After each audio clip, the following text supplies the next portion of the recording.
Assalamualaikum. Assalamualaikum. Assalamualaikum. Good evening, sir. நான் start பண்ணுவேன். 10 minutes பார்த்துட்டு இப்போ ஸ்டார்ட் பண்ண பார்த்துருக்கேன். அந்த இதில் சவனுக்கு சரியா வந்துட்டேன். ஓகே, நான் கொஞ்சம் வேகமாக போவோம்.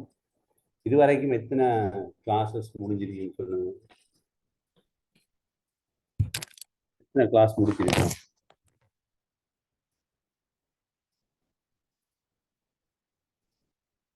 சொல்லுங்க, எத்தனை கிளாஸ் முடிச்சிருக்கோம்?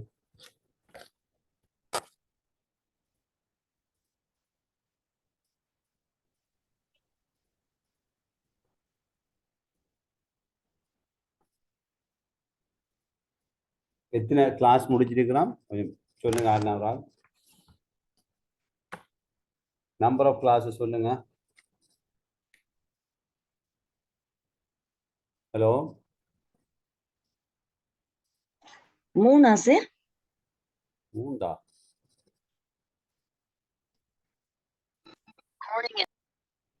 எத்தனை? நான் டேட் சொல்லுங்க பாருங்க, விரைவாக பார்த்து கொள்ளுங்க. நான் டேட்டை சொல்கிறேன். நடந்த கிளாஸில் இதில் 14ஆம் தேதி ஒன்று நடந்திருக்குது. ஓ 16 ஒன்று. சரி சார். 18 3 கிளாஸ் நடந்திருக்கு. ஓ ஆಯ್ತಾನ್ சார். 3. அப்போ அதுக்கப்புறம் 21, 22, 24 நடக்கிறேன். கிளம்புக்கு போனேன். இன்றைக்கு நடக்கு. மீதி கிளாஸ் வார மாதம் போடணும். ஓகே, அதுக்கேற்ற மாதிரி நான் கொண்டு போகணும். 15 கிளாஸை முடிக்கணும்.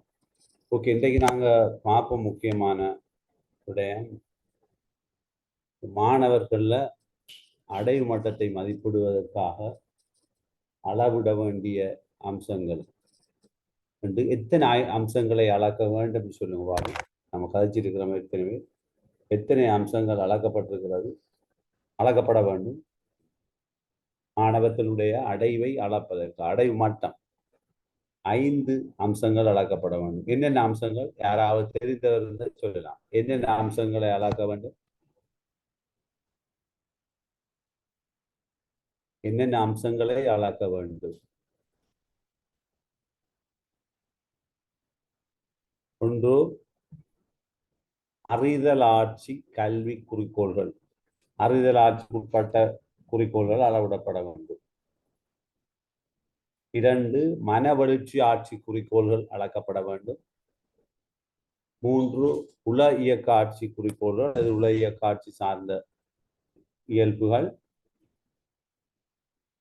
அதுக்கு அடுத்தது சமூகத்திறன்கள். 5வது ஆளுமை பண்புகள். இந்த 5 விடயங்களும் மாணவர்களிடத்தே அளக்கப்பட வேண்டும். 1950கள் அளவில் கற்றல் கற்பித்தல் செயல்முறை முறைமைப்படுத்தப்பட்டிருக்கவில்லை. அதாவது முறைமைப்படுத்தப்பட்டிருக்கவில்லை என்றால் முறையான கல்வி இருக்கவில்லை என்பதல்ல. மாணவர்கள் ஒரு பாடத்துறை சார்ந்து எதனை கற்றுக்கொள்கிறார்கள், என்னென்ன விடயங்கள் பொதுவாக மாணவர்களிடத்திலே அடையப்பட வேண்டும் என்கின்ற விடயம் தொடர்பாக எந்த விதமான ஒரு பொதுவான நிலையும் உருவாக்கப்பட்டிருக்கவில்லை. அதன் அடிப்படையிலே 1947 தான் ஒரு குழு, கல்வி உளவியல் சார்ந்த குழுவினர், கல்வித்துறை சார்ந்த நிபுணர்கள் ஒன்று சேர்ந்து பொதுவான சில விடயங்கள், மாணவர்கள் கல்வி கற்கின்ற போது எவ்வாறான அறிவை வளர்த்து கொள்ள வேண்டும், எவ்வாறான மனப்பாங்குகளை வளர்த்து கொள்ள வேண்டும், எவ்வாறான அறிவாற்றல்களை வளர்த்து கொள்ள வேண்டும், எவ்வாறான இயக்க திறன்களை வளர்த்து கொள்ள வேண்டும் என்று பொதுமைப்படுத்தி அதனை ஒரு குறிக்கோள்களின் பகுப்பியல்களாக முன்வைப்பதற்கான முயற்சிகள் மேற்கொள்ளப்பட்டது. அதிலே மிக கூடுதலாக ஈடுபட்டவர் எஸ் பெஞ்சமின் ப்ளூம். எனவே ப்ளூமினுடைய இன்னும் ஒரு முக்கியமான நபர் கிராத்வோல் அல்லது கிராத்வோல் என்று சொல்வார்கள். கிராத்வோல் என்று ஸ்பெல்லிங் பார்த்தீங்கன்னா விளங்கும். அதன் அடிப்படையில் ஒரு 5 கொண்ட குழு ஒன்றை நியமித்து 1956ஆம் ஆண்டு ஒரு பகுப்பியலை உருவாக்கினார்கள். கொஞ்சம் இல்லைங்க.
ரைட். அப்போ இதில் 5 கொண்ட குழு ஒன்றா எடுத்து இது உங்களுக்கு இப்போ விளங்காமல் இருக்கும்.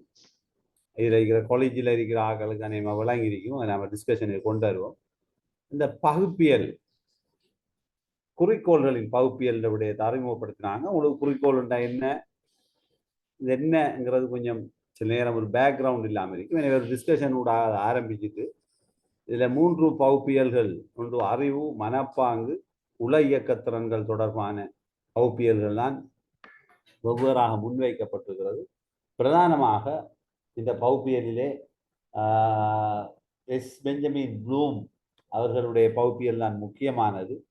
அடுத்ததாக இதனுடன் இணைந்து கிராத்தோல் என்பவர் ஒரு பகுப்பியலை முன்வைத்திருக்கிறார். எனவே எல்லாரும் ஒன்றாக இணைந்து செயற்பட்டாலும் அந்த பகுப்பியலிலே 3 பகுப்பியல்கள் ஒவ்வொருவராக தனித்தனியாக முன்வைக்கப்பட்டிருக்கிறது. எனவே அது தொடர்பாக நான் பார்ப்பேன். இது தொடர்பாக கூட கருத்துரைகளை நீங்கள் தெரிந்தவர்கள் சொல்லலாம். காலேஜ் ஆஃப் எஜுகேஷன் ஆகிறதுக்குறீங்க, அதை அடிவற்றி உங்களோட கலந்துரையாடலை இது ஆரம்பிக்கலாம். இது ஒரு பெரிய விஷயம் இல்லை. நாங்கள் வேகமாக பயணிக்க வேண்டியிருக்கிறது. 4வது கிளாஸ், இன்னும் 11 கிளாஸில் இன்னும் புள்ளிவரவியலும் இருக்கிறது. எனவே திட்டமிட்டு நாங்கள் முடித்து கொள்ள வேண்டும். ஆகவே அதனை நாங்கள் கூட கலந்துரையாட ஆரம்பிக்கலாம்.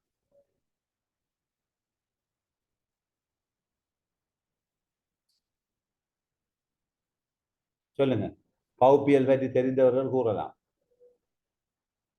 கொஞ்சம் 1-2 பேர் காய்ச்சிங்கன்னா இலவா இருக்கும் கொண்டு போறது. தெரிந்தவர்கள் யாரும் இருக்கிறீங்களா? கொலிஜாக்கள் ஸ்ருதி இருக்கிறா, மற்றது சுகன்யா நிலைமை தெரியல. ஸ்ருதி மற்ற யார் இருக்கிற கொலிஜாக்கள் இல்லையா? கொலிஜ் ஆகல் விரைவா சொல்லுங்க. ஸ்ருதி, காலேஜ் ஆஃப் எஜுகேஷன். ஒருத்தரும் இல்ல. Hello, sir. சொல்லுங்க சுத்தி, சொல்லுங்க. விமலா, சுத்தி. Oh, sir, fever, அப்ப sir. விடுங்க, லீவ் இட், நோ ப்ராப்ளம். வேற யாரும் இருந்தா சொல்லுங்க. தெரிந்தவர் இல்லாட்டி சொல்லுங்க, தெரியாதுன்னு சொன்னா மற்ற ஆளுக்கு நான் அதை கொஞ்சம் கிளியர் பண்ணலாம். சஃபா, நுஷ்ரா, ஹர்சானா, திலாக்ஷான், அமீரா. அமீரா ஏதாவது ஐடியா இருக்குதா? நான் கொஞ்சம் விரிவா டிஸ்கஸ் பண்ணீங்கன்னா நல்லா. அமீரா சொல்லுங்க. இல்ல சார், இத பத்தி ஒரு ஐடியா இல்ல. இது வரைக்கும் படிச்சு இல்ல இத பத்தி. ஓகே, திலாக்ஷான் இந்த ஓபன் பண்ணி திலாக்ஷான் சொல்லுங்க ஏதாவது. ஓம் சார். அதாவது அவர் 5 மட்டங்கள்ல அந்த அறிதல் ஆட்சியை சொல்லியிருக்கிறாரு. அதாவது அறிவு என்றா நாங்க ஏற்கனவே படிச்ச விஷயத்த மீட்டறியும் திறன் என்று சொல்லுவோம். அந்த மாதிரி அந்த ஏற்கனவே அறிஞ்ச விஷயத்த கொண்டு அப்ளை பண்றது பிரயோகத்துக்குள்ள. அப்ப நாங்க இது அந்த 5 மட்டங்களையும் அடிப்படையாக கொண்டுதான் அந்த எக்ஸாம் பேப்பர் ஒன்று நாங்க அந்த செட் பண்றது. அதுல அதாவது ப்ளூ பிரிண்ட் சம்பந்தப்பட்டு வேணும் சார். Okay, right. நான் கொஞ்சம் இதுக்கு பேசிக். நீங்க காலேஜா திலாக்ஷான்? ஓம் சார். என்ன பாடம் சொல்லி? Technology DD sir. பேட்டிக்குள்ள என்ன? ஓம் சார். எந்த பேட்ச் சொன்ன மறந்துட்டேன். 17, 19 சார். நீங்க இருந்திருப்பீங்கன்னு நினைக்கிறேன். 17, 10 படிச்சிருப்பீங்க நீங்க. ஓம் சார். கடைசியா நான் போறதுக்கு அந்த டைம் தான். Okay okay. மற்றது திலாக்ஷானி, மூசின், கேலக்ஸி 21 ஆறு, Galaxy M21, Mekala, Sukanya, Nusla. Sir இது எனக்கு இதுக்கான இது தெரியாது சார், நீங்க விளக்கம் சொல்லுங்க. ஓகே, விளக்க சொல்லுவோம். Right, okay. நீங்க இப்ப நாம கதைப்போம். என்னன்னா, இந்த கல்வியில எந்த ஒரு பாடத்தை எடுத்துக்கொண்டாலும் அது எதுவாக இருந்தாலும் அந்த பாடத்துல நாங்க படிக்கக்குள்ள ஒரு பொதுவான சில விடயங்கள் இருக்கு. பாடத்துல சமூக கல்வி, அதாவது ஹிஸ்டரியா இருக்கட்டும், வரலாறு, விஞ்ஞானமாக இருக்கட்டும், பிடிஎஸ்ஆ இருக்கட்டும், உடற்கல்வியா இருக்கட்டும், எந்த ஒரு பாடத்தை எடுத்துக்கொண்டாலும் அந்த பாடத்திலே குறிக்கோள்கள் பற்றி தெரிந்திருக்க வேண்டும். குறிக்கோள் என்றால் ஒரு பொதுவான குறிக்கோள்கள். பொதுவான குறிக்கோள்னா என்ன? ஒரு மாணவனுக்கு ஒரு குறிப்பிட்ட விடயம் தொடர்பாக அறிய வேண்டிய அறிவு ரீதியான விடயங்கள் என்ன, பொதுவாக அந்த பாடத்துறை சார்ந்து பிறகு பார்ப்போம். பொதுவாக அறிய வேண்டிய அறிவு சார்ந்த விடயங்கள் என்ன, மனவெழுச்சி சார்ந்து எவ்வாறு அவர் அதிலே அந்த பாடத்துறையிலே அவர் மாற்றங்களை ஏற்படுத்த வேண்டும், நோக்கங்கள் எவ்வாறு இருக்கும், உள இயக்கம் தொடர்பாக என்ன என்பதை பற்றி தான் அந்த குறிக்கோள்கள் விவரிக்கிறது. ஏனென்றால் எங்களுடைய மூளையிலே உளவியலாளர்களுடைய கருத்துப்படி எங்களுடைய மூளை 3 புலங்களை இனங்கண்டிருக்கிறார்கள். 3 புலங்கள், அதாவது என்னுடைய மூளையை 3 புலங்களாக பிரிக்கின்றார்கள். ஆனால் தவறாக புரிந்து கொள்ள வேண்டாம். இவ்வாறு 3 புலங்களாக பிரிக்கிற போது 3 புலங்கள், எத்தனை புலங்களா பிரிக்கிறார்கள்? 3 புலங்கள். இந்த 3 புலங்களாக நாங்க பிரித்தால், இந்த இடத்துல அந்த வட்டத்தை கீறிக்கொள்றேன் இலவுபடுத்துறதுக்காக. இப்ப பாருங்க, இந்த 3 புலங்களையும் நாங்கள் இவ்வாறு மூளையை பிரிக்கின்றோம். முதலாவது புலம் இதொன்று, அடுத்தது இஞ்சால ஒரு புலம், இஞ்சால ஒரு புலம். எத்தனையா பிரித்திருக்கிறோம்? 3ஆக பிரித்திருக்கிறோம். முதலாவது புலத்தை நாங்கள் என்ன புலம் என்று சொல்கின்றோம் என்றால், சொல்லுங்க, அறிதலாட்சி புலம் என்று சொல்கின்றோம். என்ன புலம்? என்ன புலம்? அறிதலாட்சி புலம். அறிதலாட்சி புலம். புலம். இரண்டாவது புலத்தை நாங்கள் மனவெழுச்சி ஆட்சி மனவெழுச்சி புலம் ஆட்சி. அல்லது எழுச்சி ஆட்சி புலம் என்று சொல்கின்றோம். மூன்றாவது புலத்தை உள இயக்க ஆட்சி புலம் என்று சொல்கின்றோம். இது தெளிவு பராட்டி ஒரு கஷ்டம், இது விளங்கிக் கொள்றது. 3 புலங்கள் சொல்லுங்க. மூளையில் இருக்கிற 3 புலங்கள் என்ன? அறிதலாட்சி, எழுச்சி ஆட்சி, உல இயக்க ஆட்சி. உள இயக்க ஆட்சி புலங்கள். காக்னிட்டிவ், இஃபெக்டிவ், காக்னிட்டிவ் டொமைன் என்று சொல்வார் புலம். Effective domain and psychomotor domain என்று 3 புலங்களை உளவியலாளர்கள் இனங்கண்டிருக்கிறார். இதிலே இந்த 3 புலங்களும் இவ்வாறு ஒவ்வொருவராக பிரிக்கப்பட்டிருந்த போதிலும் தெளிவாக விளங்கிக் கொள்ளுங்கள், சில குழப்பங்களை ஏற்படுத்த வேண்டாம். இவ்வாறு ஒரு கோடு போட்டு பிரிக்கின்ற அளவுக்கு இந்த புலங்கள் இல்லை. ஏனென்றால் தெளிவாக சில நேரம் முதலாவது புலத்தில் இருக்கின்ற அறிதலாட்சி புலத்தில் இருக்கின்ற விடயம் மனவெழுச்சி ஆட்சி புலத்துடன் ஒன்றோடொன்று சில நேரம் இடை தாக்கத்தை ஏற்படுத்துகிறது. மூளையை சிறிய வெட்டி சொல்ல முடியாது. இது அறிதல் ஆட்சி புலம், இது மனவெழுச்சி ஆட்சி புலம். இந்த மனவெழுச்சி ஆட்சி புலத்துக்குள்ள வார விஷயங்கள் அறிதல் ஆட்சிக்குள்ள வரும், அறிதல் ஆட்சிக்குள்ள வாரது மனவெழுச்சி ஆட்சிக்குள்ள வரும், உல இயக்கத்துக்குள்ள வாரது அறிவுக்குள்ள வரும், அறிவுக்குள்ள வாரது அறிவாற்றலுக்குள்ள, அந்த அறிதல் ஆட்சிக்குள்ள வாரது மனவெழுச்சிக்குள்ள உல இயக்கம் என்று ஒன்றோடொன்று பின்னி பிணைந்திருக்கிறது. ஆனாலும் சில விடயங்களை நாங்கள் தெளிவாக வெட்டி பிரிக்கக்கூடியதாக இருக்கிறது. இது தெளிவு வரணும். இந்த பாடத்துல நீங்களும் கதைச்சி வேண்டிய மட்டுக்கு என்னோட டிஸ்கஸ் பண்ணிக்கொள்ளலாம், தெளிவு பெறணும். ஆகவே இதுல முதலாவது புலத்தை நாங்கள் இனங்காண போகிறோம். என்ன முதலாவது புலம்? என்ன புலம்? அறிதலாட்சி புலம். அறிதலாட்சி புலத்தை எடுக்க போகிறோம். இரண்டாவது புலம் என்ன? மனவெழுச்சி ஆட்சி புலம் அல்லது மனவெழுச்சி. மூன்றாவது உல இயக்க ஆட்சி புலம். இப்ப நாங்க இதை நல்லா இதுக்கு விளங்காட்டி கல்விப்புலத்துல ரொம்ப சிக்கல். ஆகவே நாங்கள் இந்த புலத்துல மாணவர்கள் அறிதலாட்சி புலத்துல என்னென்ன விடயங்களை அறிந்து கொள்ள வேண்டும் என்பதை பிரதானமாக எஸ். பெஞ்சமின் ப்ளூம் ஈடுபட்டு மற்ற புலங்களை பற்றி அவர் கதைத்தாலும் குறிப்பாக அவர் கூடுதலாக கவனம் செலுத்திய புலம் அறிதலாட்சி புலம். இந்த அறிதலாட்சி புலத்தில் மாணவர்கள் என்னென்ன குறிக்கோள்களை அடைய வேண்டும் என்பது இங்கு குறிப்பிடப்பட்டிருக்கிறது. அது தொடர்பாக நாங்கள் பார்ப்போம். ப்ளூம் தன்னுடைய அறிதலாட்சி பகுப்பியலை 2 பிரதான பிரிவுகளாக பிரிக்கிறார். எத்தனை பிரிவுகளாக?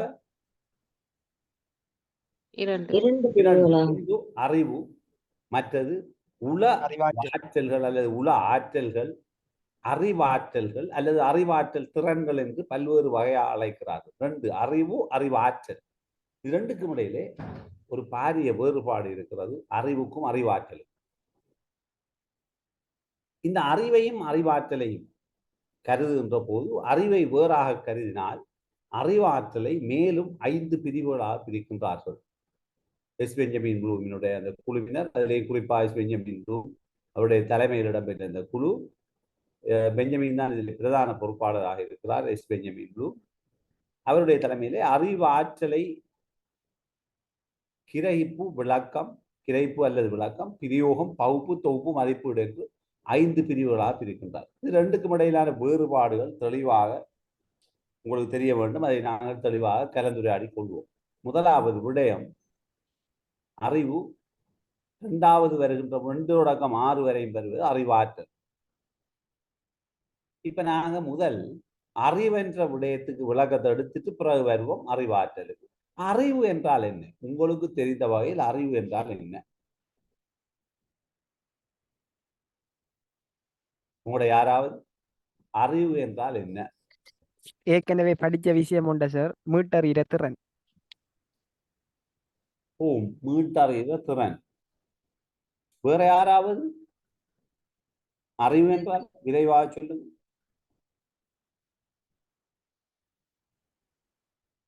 அறிவு என்பது வெறுமனே அறிவு அனுபவ கல்வி மூலம் பெறப்பட்ட தகவல். அனுபவ கல்வி மூலம் பெறப்பட்ட தகவல். ஓகே, வேற யாராவது? நான் சிம்பிளா சொல்றேன். உங்களுக்கு நீங்க கேள்வியுட்ட தெரியாத ஒரு ஏதாவது ஒரு பழம் சொல்லுங்க. நீங்க சாப்பிடல, பட் உங்களுக்கு தெரிஞ்ச பழம். நீங்க ஒரு நாளும் சாப்பிட்டு இல்லாத பழம் யாராவது ஆள் சொல்லலாம். ஒரு கிவி பழம். என்ன? கிவி பழம். Kiwi. Okay, very good. Kiwi பழத்துடைய சுவை என்ன? இனிப்பும் புளிப்பும் சேர்ந்தது சார். எக்ஸலண்ட். ஓகே, நல்ல நல்ல உதாரணம், பொருத்தமான உதாரணத்தை சொல்லி இருக்கின்றீர்கள். யார் சொன்னது? ஹசானா சார். ஹசானா. நீங்க வாழ்க்கையில கிவி பழத்தை கண்டதும் கிடையாது, தொட்டதும் கிடையாது, சாப்பிட்டதும் கிடையாது. ஆனால் அது ஒரு பழம், இனிப்பு புளிப்பு சுவை இரண்டையும் சேர்ந்ததாக அதனுடைய சுவை அமைந்திருக்கும். என்னது? வெறும் அறிவு. மனனம் செய்திருக்கிறீர்கள், பாடம் செய்திருக்கிறீர்கள். உங்களுக்கு அது தொடர்பான ஒரு அறிவு இருக்கிறதே தவிர அதை காணவில்லை. இதுதான் அறிவு. வெறும் மனனம் செய்வதுதான் அறிவு, பாடமாக்கி வைப்பதுதான் அறிவு. ரைட். இப்ப நான் அடுத்த விஷயத்துக்கு வரப்போன அறிவு இல்லை. உங்களுக்கு அந்த தாய்க்குலம் சமைக்க தெரிந்து இருக்கிறீங்களா? எல்லாரும் சமைப்பீங்களா? ஓம் சார். எல்லாரும் சமைப்பீங்களா? பாப்போம். சமைக்க முடியாதாக இருக்கிறீங்களா? அமீரா சமைப்பீங்களா? ஓ சார். ஹசானா? ஓம் சார். நாசி குறைங்க சமைக்க இயலுமா? ஓ சார். தந்தூரி சிக்கன்?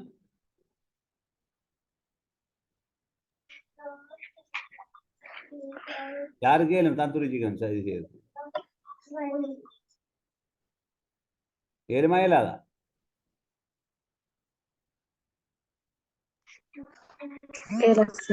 ஏலா பாப்பமா. இப்ப உங்கள்ட்ட நான் ஒரு சரி, நீந்த தெரியுமா யாருக்காவது? அமீரா, ஹசானா,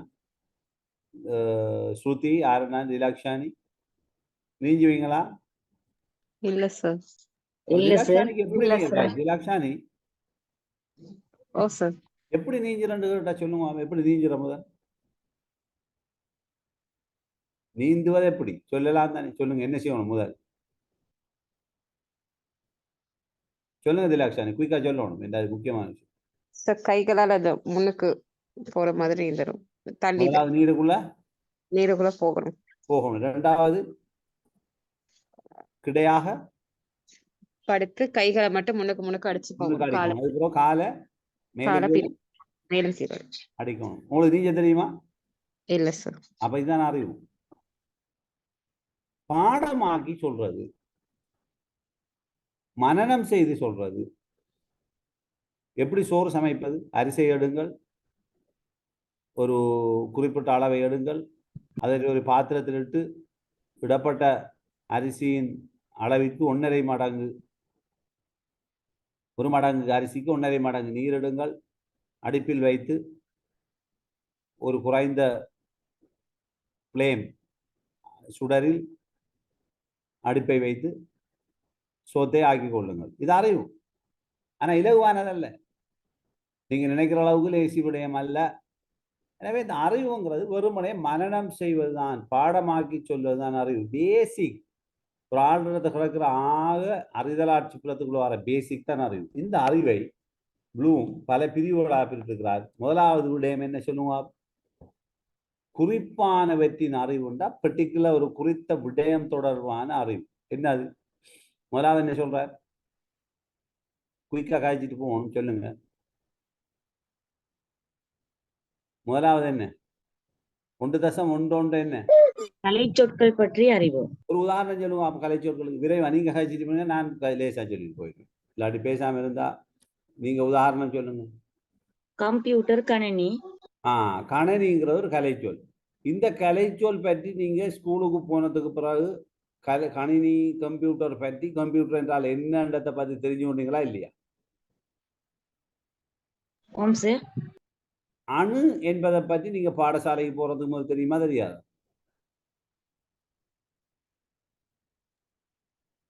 அணு என்றால் என்னன்னு தெரியுமா தெரியாதா? பாடசாலைக்கு போறதுக்கு முதல் தெரியுமா? பாடசாலைக்கு செல்வதற்கு முதல் அணு என்றால் என்ன, எட்டம் என்றால் என்ன என்று தெரியுமா தெரியாதா? தெரியாது சார். தெரியாது. பாடசாலைக்கு தெரியாது. போனோம்ல போன தெரியாது பிறகு சார். தெரியும். தெரிந்து கொண்டீங்க. இதுதான் அறிவு. ஒரு கலை சொல். அணு என்றால் என்ன? இப்ப ஜனநாயகம் இது ஒரு கலை சொல்லா இல்லையா?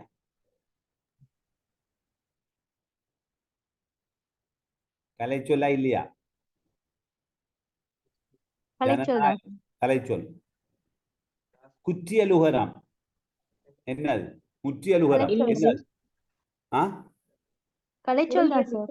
கலைச்சொல் என்னது? புணர்ச்சி. சொற்களை புணர்ச்சி. புணர்ச்சி செய்கின்ற போது குற்றியலுகரம் முற்றியலுகரம்.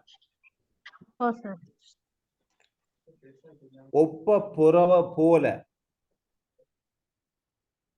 போன்ற சொற்கள் எல்லாம் தமிழிலே வருகின்ற கலை சொற்கள். இதை பற்றிய விளக்கத்தை பெறுதல், பாடமாக்குதல், அறிவு, குறிப்பானவை பற்றிய குறித்த விடயங்களின் அறிவு. ஒரு சின்ன விடயம், இலங்கையின் தலைநகரம் கொழும்பு ஆகும். என்னது? குறித்த விடயங்களின் அறிவு.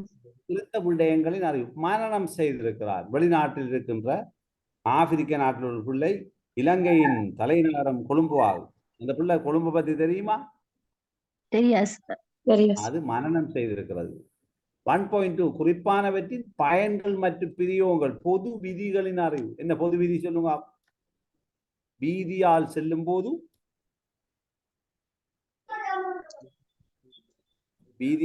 போது வலப்பக்கமாக இடப்பக்கமாக இடப்பக்கமா சொல்லுங்க. வலப்பக்கமாக வலப்பக்கமாக செல்ல வேண்டும். ஓகே. வீதியை கடக்கும் போது பாதையின் இரு சட்டங்களும் பார்த்து கடக்க இதெல்லாம் பொதுவான விதிகளின் அறிவு. போக்குகள், வரிசை கிரமங்கள் என்றால் என்ன? யாராவது சொல்லுங்க. இந்த ஒழுங்குல தான் அமைஞ்சிருக்கணும். அந்த அப்படியா சார்? இலங்கையினுடைய சனத்தொகை 1980 ஆண்டிலிருந்து 2024 ஆண்டு வரை படிப்படியான வளர்ச்சி வீதத்தை காட்டுகிறது. என்னது? என்ன அறிவு? போக்கு என்ன சார்? வளர்ச்சி. இலங்கையின் பொருளாதாரமானது 1948 விருத்தி அடைவதற்கு பதிலாக படிப்படியாக வீழ்ச்சி அடைந்து இன்று பொருளாதார நெருக்கடி ஏற்பட்டுள்ளது. சொல்றார். என்னது? அதுவும் போக்குதான் சார். பொருளாதார போக்கு. இது அறிவு. ஆனா ஒரு பாமரன்னு சொல்லுவான். பட் அவனுக்கு ஆழமா தெரியுமா எப்படி இந்த வரிசை இதுல பொருளாதார வீழ்ச்சி ஏற்பட்டதுன்றது? தெரியாது சார். அது அறிவு. இப்ப உங்களுக்கு விளங்குதா அறிவுன்னா என்னன்னு? ஓ சார். பாகுபாடு பற்றிய அறிவு சொல்லுங்க. வகைகள்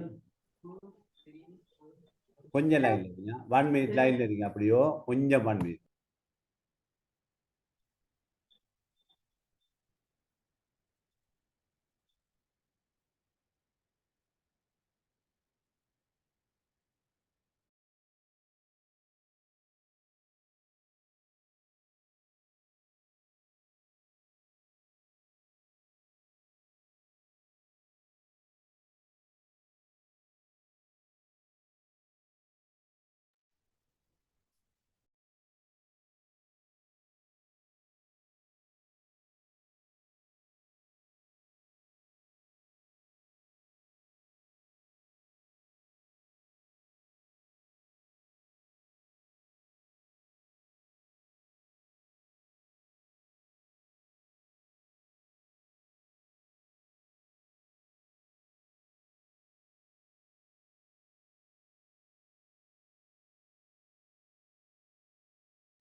அவங்க எப்போ மாட்டல இதெல்லாம் அடிச்சு முடிச்சது கூட டைம்.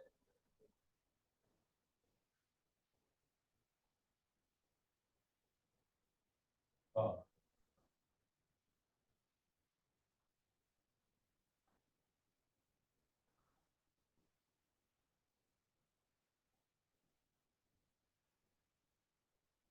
ஓ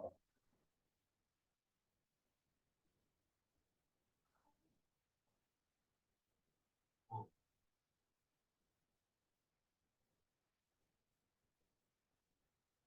ஓ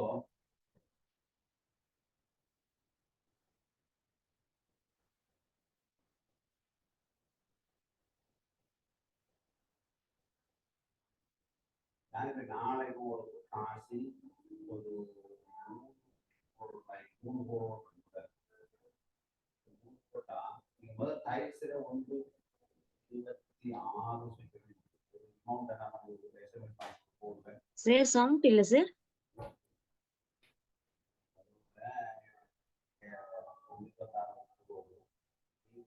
அவனுக்கு ஒரு 50 கொடுக்கணும், 40 சார் வெயிட் பண்ண சொல்லிட்டு போயிருக்கார். 50.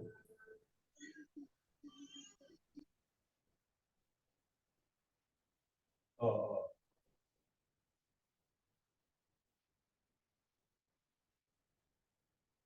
ஆ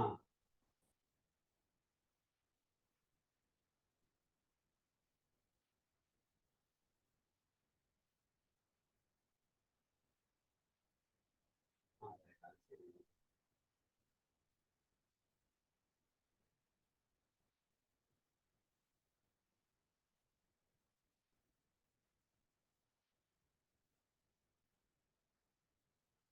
ஆ, ஆ.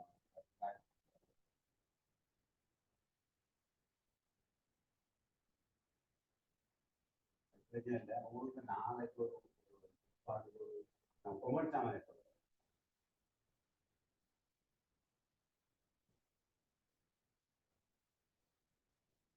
நாளைக்கு நான் உங்களுக்கு சாப்பிட மூணா போடுறதா முதல்ல போட்டு கொடுத்தாங்க. அதெல்லாம் போட்டு கொடுத்தாங்க. பார்த்து 3 மேல அந்த கூட இன்னைக்கு 5ஆம் தேதி நான் அந்த மொத்த வாங்குற ஒரு கார்டு போடுறேன். அது வேற பார்த்து இல்லை இல்லை இல்லை அது அது இல்லை இல்லை அனுப்பிங்க அனுப்பிங்க.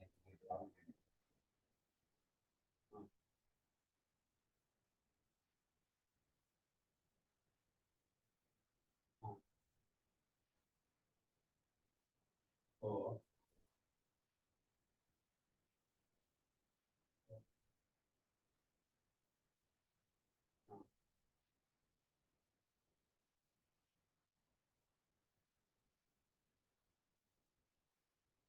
ஓ இந்த ஓ தம்பி மைண்ட்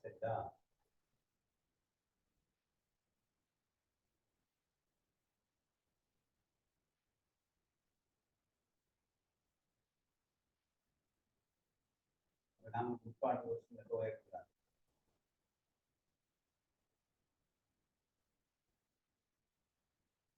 ஓ நீங்க எப்படி செய்யணும் அவர்கிட்ட சொல்லுங்க. என்ன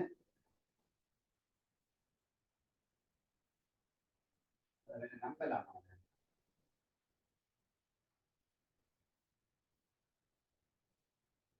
அவன் தான் அவன் தானே அந்த பாட்டு.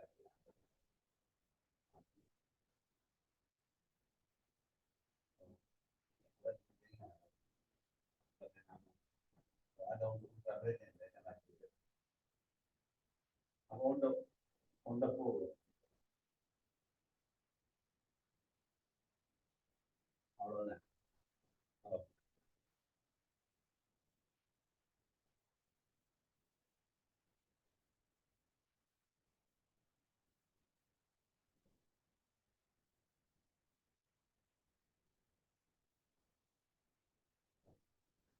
அப்படிதான் நாம கொடுத்துருவோம். எப்போ கொடுக்கணும்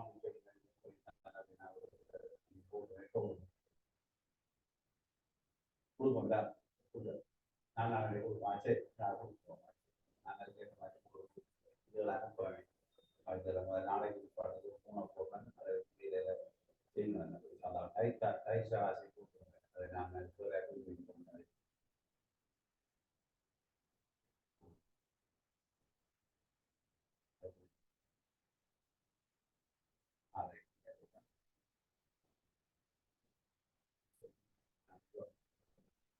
இது தெரிய நான்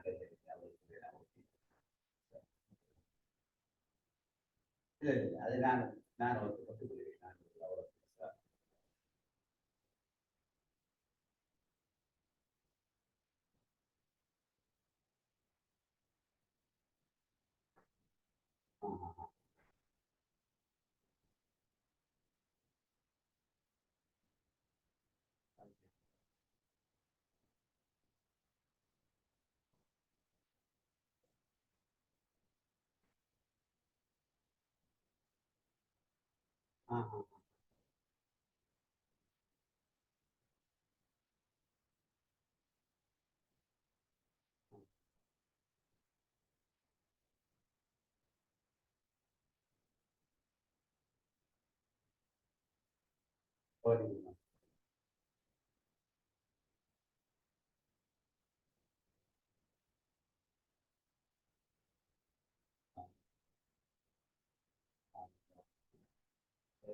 நான் சொல்லுங்க நான் மரம் எடுக்கிறேன்.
ரைட் ஓகே சாரி அவசரமான ஒரு இது வாங்கும் பறிஞ்சாங்க இது ஒன்று வந்துட்டு மெசேஜ் ஒன்று கொடுக்க வேண்டி ரைட் அப்போ இந்த பாகுபாடு வகைகள் தொடர்பாக சொல்லுவாங்க. என்ன பாகுபாடு வகைகள்?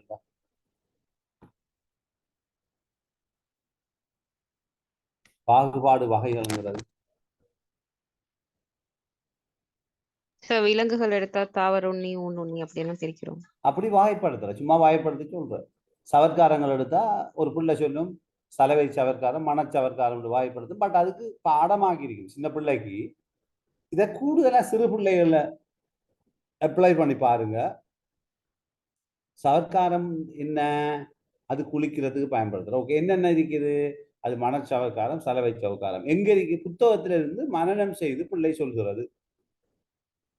இதான் பாகுபாடு. நியதிகள்டா நியதி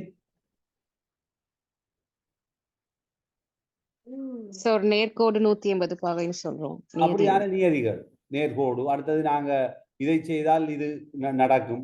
சில நியதிகள் இதை இவ்வாறு நீங்கள் செய்ய வேண்டும், இதனை இவ்வாறு செய்ய சில நியதிகளை போட்டு வச்சிருக்காங்க. கிரைட்டீரியா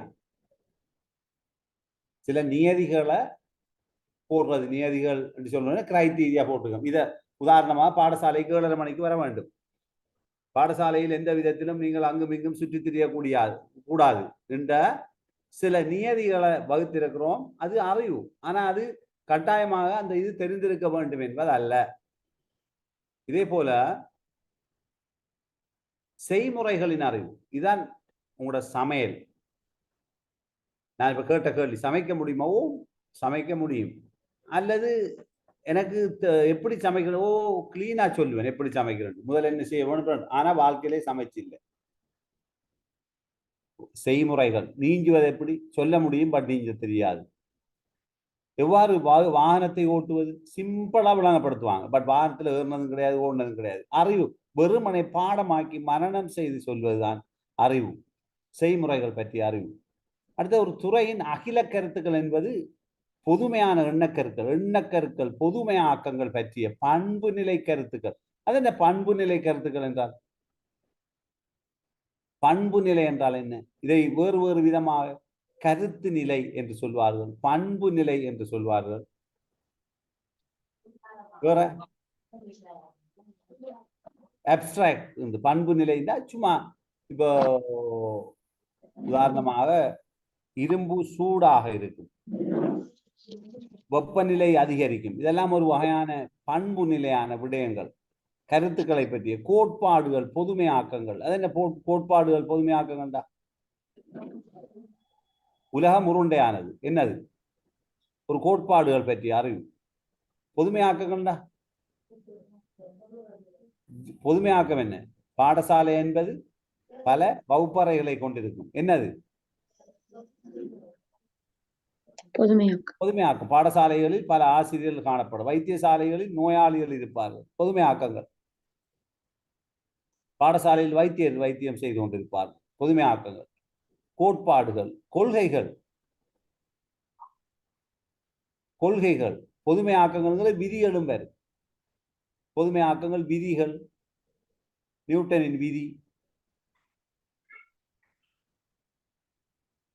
தத்துவங்கள், ஆர்க்கிமீடிஸின் தத்துவம். இவ்வாறு டால்டனின் கொள்கைகள். இதெல்லாம் விஞ்ஞானத்தில் இருக்கிற பொதுவான விடயங்களை பாடமாக்கி, நியூட்டனின் முதலாவது விதி அழகா சொல்லுவாங்க, பட் அவங்களுக்கு எந்த விதமான நியூட்டன் விதி எப்படி வந்த இந்த விளக்கம் தெரியாது. இப்போ உங்களுக்கு தெளிவா இருக்கிறீங்களா அறிவுண்டா என்னண்டு? அறிவுண்டா என்னன்னு தெரியுமா, தெரியாதா? தெரியும் சார். அறிவு தெரியும். அறிவு பற்றி உங்களுக்கு தெளிவாக தெரியும்.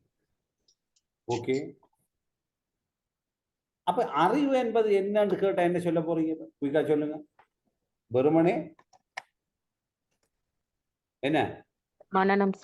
மனனம் செய்வதுதான் அறிவு. ஓகே, பாடமாக்கி வச்சிருக்கிறது. இதுக்கு பெரிய ஆழமான விடயம் தேவையில்லை. இப்ப நாம மனச்சாட்சிப்படி சொல்லுவோம். பாடசாலைகளிலே எங்களுடைய கற்பித்தல் பொதுவாக எவ்வாறு இருக்கிறது சொல்லுங்க. எதனை அடிப்படை, என்ன மையம்? கூடுதலாக இலங்கையிலே நாங்கள் பின்பற்றுகின்ற மையம் ஆசிரியர் மையமா, மாணவர் மையமா?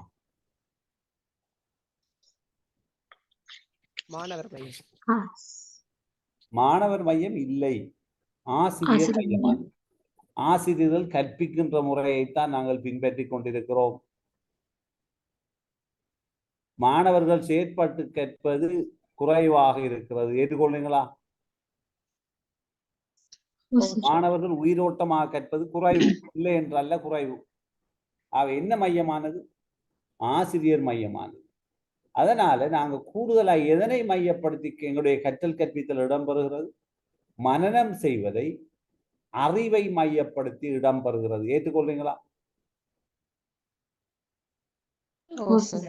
அதனால இப்ப பார்ப்போம், ஆசிரியர் மையமான விடயத்தை விட்டு கொஞ்சம் விலகுவது என்பதை பற்றி பார்ப்போம். இங்க கவனிங்க.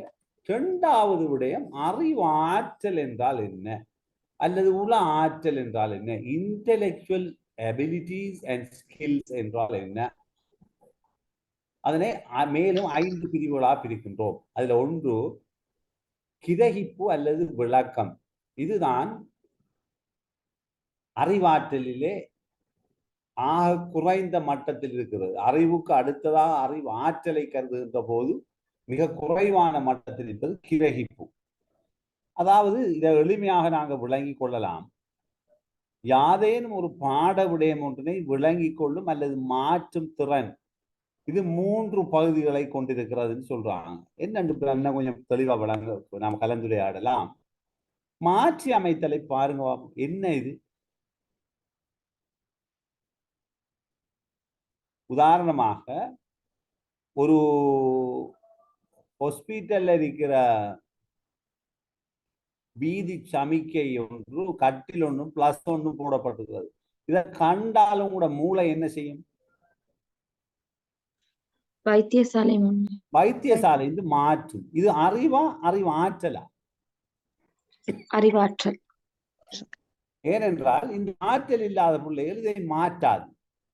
இந்த குறியீட்டை பார்த்து வைத்தியசாலை என்று சொல்லாது. 2வது குறியீட்டை பாருங்க, என்னது?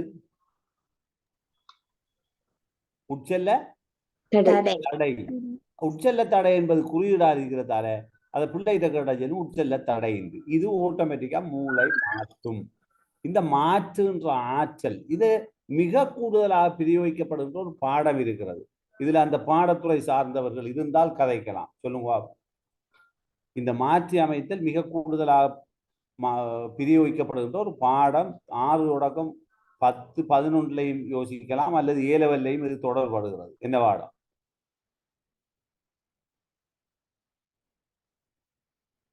யாராவது? லாஜிக்ல வரும் சார். பொது அறிவு. லாஜிக்கை விட ஜியோகிரபி, புவியியல் உதவி செய்யலாம். புவியியல் எப்படி மாற்றி அமைக்கணும்னு சொல்லுவாங்க. தேசப்படம் குறிக்கிறது. அன்ன தேசப்படம் சம உயர கோட்டு படங்களை குறிக்கின்ற போது சம உயர கோட்டு படங்கள் எவ்வாறு அமையும் என்பதை நாங்க பொதுவாக ஒரு மலை குன்று சம உயர கோட்டு படம் தெரியும் தானே?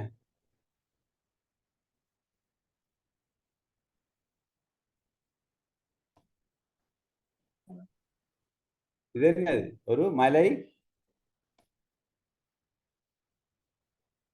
இது என்னது? சம உயர கோடுகள். சம உயர கோட்டு படம். இதுல என்ன? ஒரு மலை தொடர் 2 மலை கூறுகள் மேலே இருக்கிறது. ஏற்றுக்கொள்ளுங்களா? ஏற்றுக்கொள்ளுங்களா?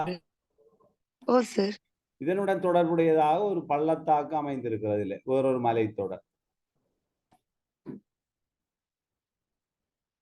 இது இதை எப்படி நீங்க மலை தொடர்ந்து சொன்னீங்க? இது உங்களோட மூளை மாற்றி அமைக்கும் ஆற்றல். இது எல்லாரும் செய்வாங்களா? இதுக்கு ஒரு குறிப்பிட்ட ஆற்றல் வேணுமா? தேவையா தேவையற்றதா?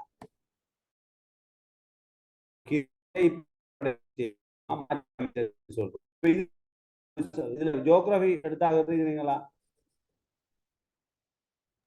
ஓ சார்.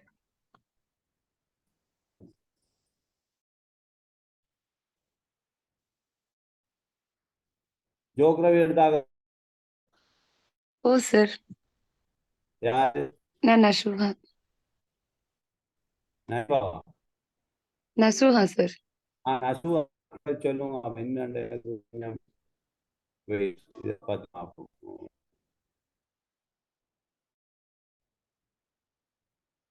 படத்தை நசுவாமா கொஞ்சம் கிளியர் இல்லாம.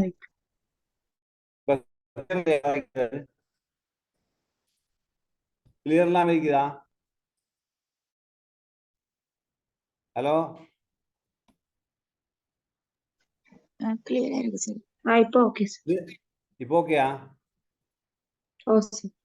ரைட். இப்ப நசுவா சொல்லுவா பாப்ப என்ன சொல்றேன். நசுவான்னு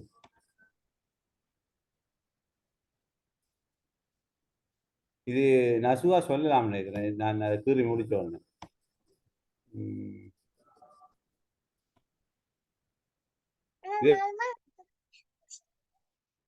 என்ன நசுவா ஞாபகம் இருக்குதா?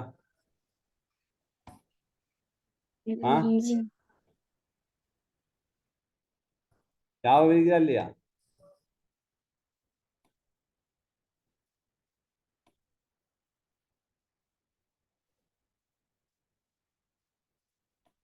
என்ன நசுவா? மற்றாக்களும் சொல்லலாம். நாங்கெல்லாம் சயின்ஸ் தான், எங்களோட ஃபீல்ட் சயின்ஸ். அண்டத்துக்கு எங்களுக்கு 9ஆம் வகுப்பு இப்போ ஞாபகம் இருக்குது. தான் பிரச்சனை. 9, 10ல் படித்தது இன்னும் ஞாபகம் இருக்குது. ஓஎல்ல படித்தது 86ஆம் ஆண்டு செய்த ஓ லெவல் இன்னும் மறக்காமல் இருக்கிறது. அதான் பெரிய புதின மாதிரி. உங்களுக்கு நேற்று முன்னாடி படித்தவர்கள் இருக்கலாம். இது என்ன அசுவா சார் சொல்லுங்க. கொஞ்சம் பிழைச்சிட்டு அது சொல்லுங்க. என்னது? ரெண்டாவது விஹாரையா? விகாரை. இந்த மேல இருக்கிறது விகாரையை இப்படித்தான் குறியீடு மூலம் குறிப்பாங்க. மேல இருக்கிற குறியீடு என்னது? விகாரை. இதனுடைய குறியீடு கீழே இருக்கிறது சமகர இதுல தேசப்படத்துல அப்படித்தான் குறிக்கிற இல்லையா? எனக்கு ஞாபகம் படுத்தான். என்ன நசுவா? ரைட். அப்ப இதுதான் இதை மாற்றி அமைத்தலுங்கிறது. இப்ப நாங்க வருவோம் அடுத்த 2வது கிரைப்பில் வியாக்கியானம் செய்தல். இப்ப இதுக்கு சொல்லுங்க, வியாக்கியானம் என்ன? இதை இன்டர்பிரிட்டேஷன் சொல்லுவாங்க. இப்ப நடந்த ஒரு சம்பவத்துக்கு இது இப்படி நடந்திருக்கும், இதுதான் இதுக்குரிய காரணம், இதுதான் இதனுடைய விளக்கம் சொல்லுவாங்களே. விளங்கிட்டாது? கிளியரா? நாங்க வியாக்கியானம் செய்யறா ஒரு பந்திய வாசிச்சு இதுல என்ன உங்களுக்கு ஞாபகம் இருக்கா? தமிழ் பாடத்துல சில புலவர்களுடைய திறனாய்வு செய்யறதா சார்? திறனாய்வு செய்யறது. உதாரணமா இப்ப சீரா புராணம், கம்பராமாயணம், அதுல கம்பராமாயணத்துல இருக்கிற கருத்துக்களை நீங்க வியாக்கியானம் செய்வீங்க. இதுதான் இவருடைய கருத்தா இருக்கிற அந்த பாடலை விளக்குவீங்க. சீரா புராணம் இருக்கிறது, உமர் புலவர் எழுதினது. கம்பராமாயணம், கம்பர் வால்மீகி ராமாயணம் எழுதினவர் ஆறு கம்பருடைய இது. மற்றது இது இருக்கிறது என்ன, புதுக்குசாம் ஒன்று இருக்கிறது, பாரத சுருக்கம், பாரத கதைகள், அதெல்லாம் வியாக்கியானம் செய்தத சந்தர்ப்பம் கூறுதல் அப்படியெல்லாம் இருக்குதா இல்லையா? படிச்சதா தமிழ்ல? அப்ப இந்த தமிழ்ல பிள்ளைகளுக்கு நாங்க வளர்க்க வேண்டிய திறங்கள் வியாக்கியானம் செய்தல். இது வேற பாடங்களுக்கு இப்ப உங்களுக்கு விளங்குதா? இதே அடியொற்றி தான் இந்த குறிக்கோள் எழுதப்படணும். அப்புறம் பின்னுக்கு விளங்கிடும் உங்களுக்கு இன்னும் போகக்குள்ள. இப்ப விளக்குதல், கருத்தை தெளிவுபடுத்தல், எதிர்கூறல் சொல்லுங்க. இப்ப நாங்க இன்றைக்கு சரியான வியர்வையாக இருக்கிறது, எறும்புகள் உணவை தூக்கி செல்கிறது, ஆகவே மழை பெய்யும் சொல்லலாமா இல்லையா?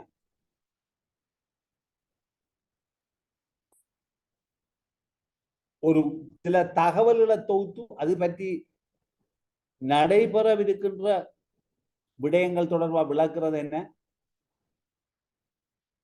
எதிர்கூறல். அப்ப சொல்லுங்க, இப்ப எனக்கு கிரகிப்பு அல்லது விளக்கத்துல 3 பிரிவுகள் இருக்கிறது. ஒன்று என்ன? மாற்றி அமைத்தல், வியாக்கியானம் செய்தல், எதிர்கூறல். Very good. 3 விடயங்கள். அப்ப அதுக்குரிய உதாரணங்கள் நான் நோட்ஸ்ல தந்திருக்கிறேன். இப்ப எனக்கு வாங்க, இப்ப ஒன்று அறிவு, 2வது அறிவாற்றலுக்குள்ள வர 1வது பிரிவு அல்லது 2வது ப்ளூமினுடைய குறிக்கோள்ல பாகுபாடு என்ன, விளக்கம், இது கிரைப்பு அல்லது ஒரு பந்திய வாசிச்சு அதுல கருத்தை சொல்றது என்ன? வியாக்கியானம். Very good. அப்ப அந்த திறன் தான் பிள்ளைகளுக்கு வளர்க்கப்படணும். இப்ப அவருக்கு பிரியோம் என்ன?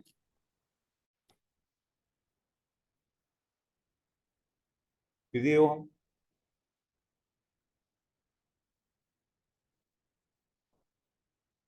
பிரியோகம் காந்தம் இரும்பை கவரும். இரும்பால் செய்யப்பட்ட சிறப்புகளை நாங்கள் அது நீரில் தொட்டி ஒன்றில் விழும்போது காந்தத்தை கொண்டு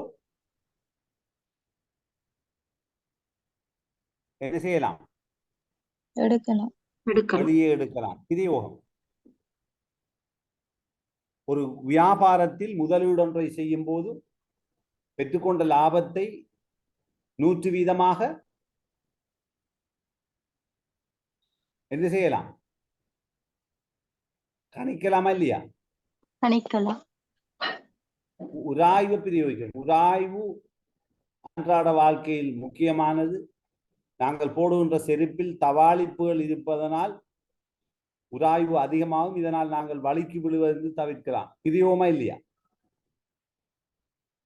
அப்ப இப்ப கொஞ்சம் யோசிக்கிறீங்களா? உங்களோட வினாத்தாள்ல நீங்க அறிவு, கிரகிப்பு, பிரியோம் போன்ற வினாக்களை வழங்க வேண்டும்ன்றது கொஞ்சம் யோசிக்கிறீங்களா? ஆம் சார். இப்ப வாங்க அடுத்தது பகுப்பு. ஆக சிக்கலான உளத்திறன்கள். இதை சொல்றது மென்டல் ப்ரோசஸ்.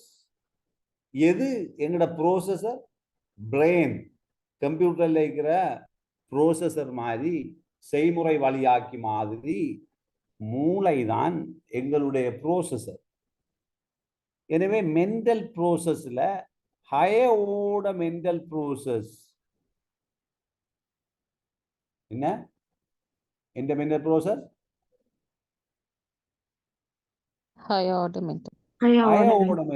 உயர் உள்ள தொழிற்பாடு என்பது மிக அறிவாற்றல் மிக்கவர்களினுடைய தொழிற்பாடு. அதிலே 3 விடயங்கள் அடங்குகிறது. பகுப்பு, தொகுப்பு, மதிப்பீடு. அதை பற்றி பார்ப்போம். இப்ப எனக்கு சொல்லுங்க, என்ன 4வது விடயம் என்பது உயர் உள்ள தொழிற்பாட்டில் வருகிறது. மற்றது தாழ்மட்டம். அறிவு என்பது மிக தாழ்மட்டம். அதுக்கு அடுத்த சற்று உயர்வானது கிரகிப்பு அல்லது விளக்கம். அதை விட கொஞ்சம் இன்னும் சற்று உயர்வானது பிரயோகம். ஆனால் பகுப்பு, தொகுப்பு, மதிப்பீடு என்பது உயர் சிந்தனை ஆற்றல் என்பதை மறக்க வேண்டாம். மிக உயர் உள தொழிற்பாடுகள். அதுல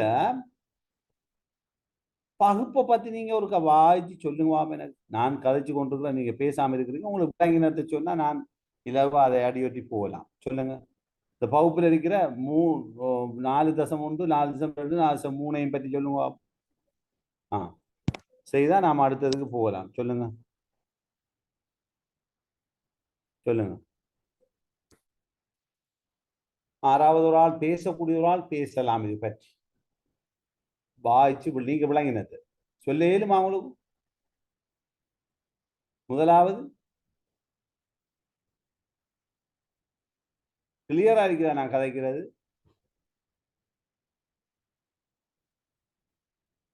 நான் கதைக்கிறது கேக்குதான்? அவன் சொல்லுங்க பாப்போம். முதலாவது என்னத்தை பகுக்கிறாங்க? உறுப்புகளின் மூலங்களின் பகுப்புண்டா என்ன? உதாரணம், ஒரு என்ஜின் எடுத்து அதுல இருக்கிற என்னென்ன பகுதிகள் இருக்கிறது என்பதை பகுத்தல். பகுதிகளுக்கு இடையிலான தொடர்பு. பகுதிகளுக்கான தொடர்பு. பகுதிகளை இனம் காண்றது அது. பகுதிகளை இனம் காண்றது, தொடர்பை இனம் காண்றது. இதுல ஏதோ ஒரு இடம் நடந்திருக்கு. இதுல தொடர்பு கொண்டு வராது. உறுப்புகளின் மூலங்களின் பகுப்புண்டா பகுதிகளை இனம் காண்றது. இதுல சின்ன ஒரு மிஸ்டேக் நடந்திருக்குது. பகுதிகளுக்கு இடையிலான தொடர்பு என்பது 2வது வேறு. உறுப்புகளின் பகுப்புண்டா அடங்கியுள்ள உறுப்புகளை இனங்காணல் என்று வரணும். அது சிறிய மிஸ்டேக் ஒன்று நடந்திருக்கு. உறுப்புகளின் மூலகங்களின் பகுப்புண்டா சமிபாட்டு தொகுதியில என்னென்ன உறுப்புகள் இருக்கிறதுங்கிறத பகுத்து பிரித்தெடுக்கிறார்கள். இது சிறியதாக இருக்குன்னு நினைக்க வேண்டாம். ஏனென்றால் இது ஆழமான விடயம். இதை இன்னும் திட்ட தெளிவாக சொல்ல போனால், ஒரு ஹிஸ்டரி படிப்பிக்கிறார்களா இருக்கிறீங்களா?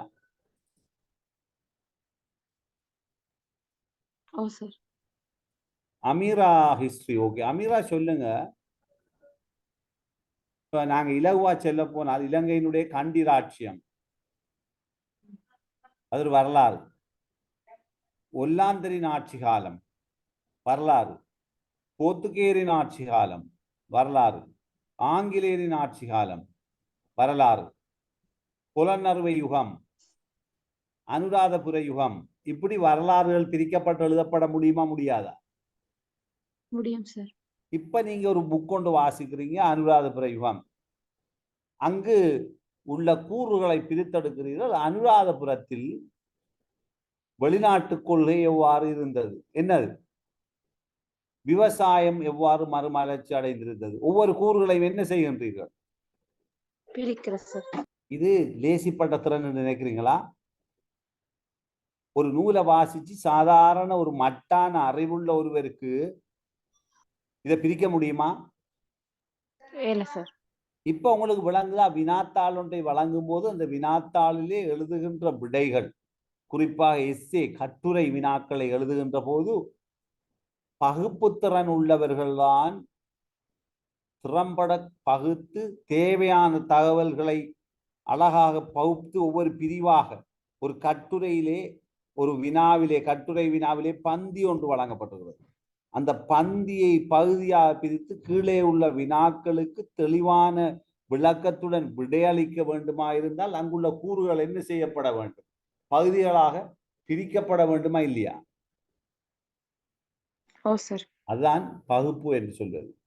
உணவு கால்வாய் தொகுதியில் உள்ள பகுதிகள், குருதி சுற்றோட்ட தொகுதியில் உள்ள பகுதிகள், ஒரு என்ஜின் இயந்திரத்தில் கொண்டிருக்க வேண்டிய பகுதிகள் போன்று கூறுகளாக ஒரு தொகுதியை ஆராய்ந்து நாயற்று தொகுதியில் உள்ள கோள்கள் இவற்றையெல்லாம் பகுத்து பிரித்தெடுக்கின்ற ஆற்றல், ஒரு உணவில் அடங்கியுள்ள போஷணை கூறுகள் இதை பிரிக்கின்ற ஆற்றல் தான் என்ன? பகுப்பு. இப்ப உணவு கால்வாய் தொகுதியில் இருக்கின்ற இறப்பைக்கும் அல்லது பித்தப்பைக்கும் உணவுக்கும் சமீபாட்டு தொகுதிக்கும் இடையிலான முன்சிறுடலுக்கும் இடையிலான தொடர்பு, இது என்ன? தொடர்புகளின் பகுப்பு. ஒரு பூ எவ்வாறு தொடர்பட்டு இருக்கிறது, அதில் உள்ள பாகங்கள் என்னென்ன தொழிலுக்காக தொடர்பட்டு இருக்கிறது, இலகுவாக தொடர்புகளின் பகுப்பு இப்படி சொல்லலாம். ஒன்றுக்கொண்டு தொடர்பு. அரசியல் மாகாண சபைக்கும் மத்திய அரசாங்கத்துக்கும் இடையிலான தொடர்புகள், ஒரு மாகாண அமைச்சின் பிரிவுகள் என்ன? பகுப்பு. அந்த ஒவ்வொரு பிரிவினரின் தொழிற்பாடுகள் என்ன? தொடர்புகள் தொடர்பான பகுப்பு. ஒழுங்கமைப்பு கோட்பாடுகள், எவ்வாறு ஞாயிற்று தொகுதி ஒழுங்கு அமைந்திருக்கிறது, எவ்வாறு இலங்கை அரசியலிலே இருக்கின்ற பாராளுமன்றத்தினுடைய ஒழுங்கமைப்பு எவ்வாறு இருக்கின்றது, அங்கு இருக்கின்ற கோப் குழு என்றால் என்ன, கோப்பா என்றால் என்ன, அமைச்சரவை என்றால் என்ன போன்ற பல விடயங்களை கோட்பாடுகளின் பகுப்புக்குள் உள்ளடக்கின்றோம். விளங்கிவிட்டதா?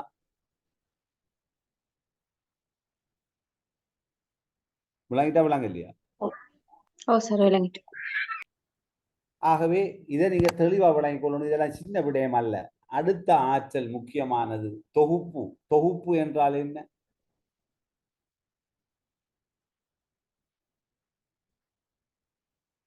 இப்ப தொகுப்புக்கு நீங்க ஒரு உதாரணம் சொல்லுங்க பாப்போம். உங்களோட அறிவா ஆற்றலை வச்சு சொல்லுங்க. உங்களோட ஆற்றலை நான் சோதிக்க போன்றேன். தொகுப்பு என்றால் என்ன? சிறு சிறு பகுதிகளை ஒன்று சேர்க்கிறது சார், தொகுக்கிறது. ஓம், அதுக்கு உதாரணம் சிம்பிளா சொல்லலாம். தொகுப்பு என்பது சின்ன ஆற்றல் அல்ல, உயர் உளவு தொழிற்பாடு. சொல்லுங்க.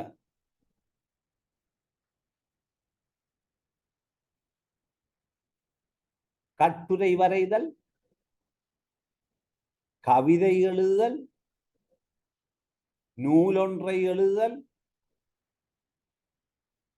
ஒரு ப்ரொஜெக்டை வடிவமைத்தல், ஆராய்ச்சி ஒன்றை திட்டமிடல், அபிவிருத்தி திட்டம் ஒன்றை திட்டமிடல், கொள்கை ஒன்றை வகுத்தல், இதெல்லாம் என்னத்துக்கு வரும்? தொகுப்புக்குள்ள வரும். இதுல கவிதை எழுதக்கூடியவர்கள் எத்தனை? கவிதை எழுதக்கூடியவர் இருக்கிறீர்களா?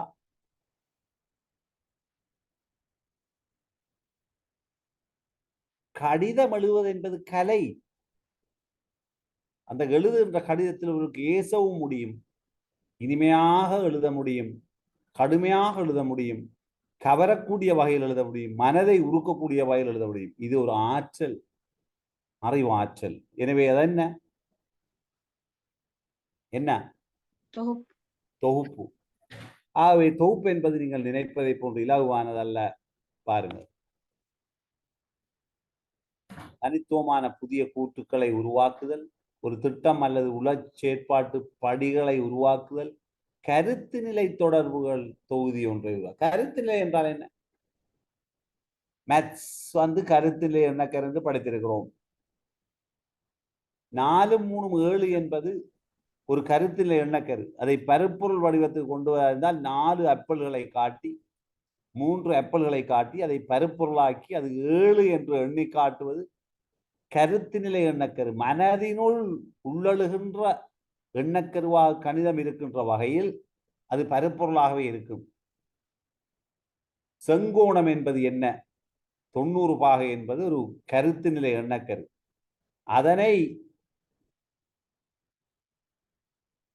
வடிவமைப்பதற்கு 2 அட்டைகளை எடுத்து செங்குத்தாக வைத்து பருப்பொருளாக மாற்றுகின்ற போது அது பருப்பொருள் எண்ணக்கருவாக மாறும்.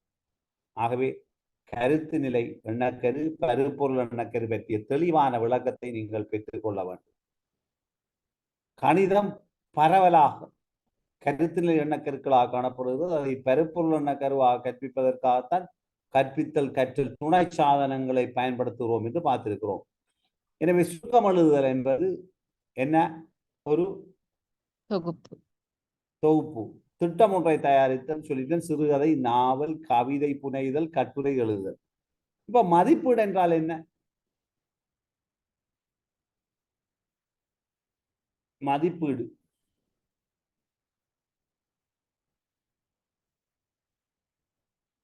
இது கொஞ்சம் வித்தியாசமானது. நீங்க நினைக்கிற மதிப்பீடு லேசிப்பட்டதல்ல. தீர்ப்பு வழங்குதல். உங்களுக்கு நான்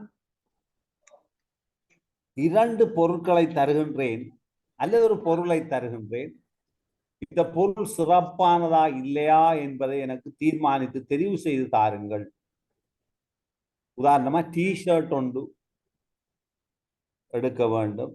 அந்த டிஷர்ட் ஒன்றை தருகிறேன். இதே போன்று நாங்களும் டிஷர்ட் ஒன்றை செய்ய வேண்டும். இது நல்லதா கெட்டதா என்று ஒரு சாம்பிள் தந்திருக்கிறார்கள். உங்களுக்கு நான் மதிப்பீடு செய்கின்ற பணியை தந்திருக்கிறேன். என்ன செய்வீர்கள்?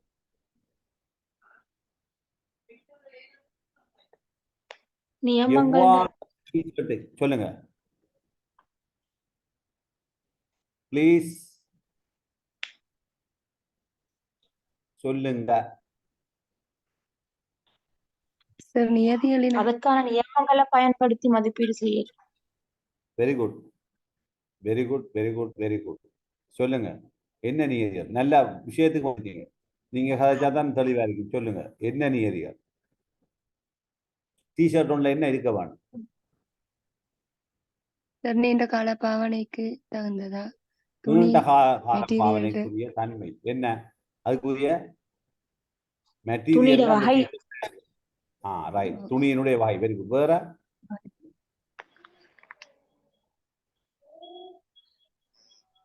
பாவனையாளர் மனம் கவரும் வகையில் அமைக்கப்படும். எப்படி? மனம் கவரும் டிசைன். Okay, good. வேற?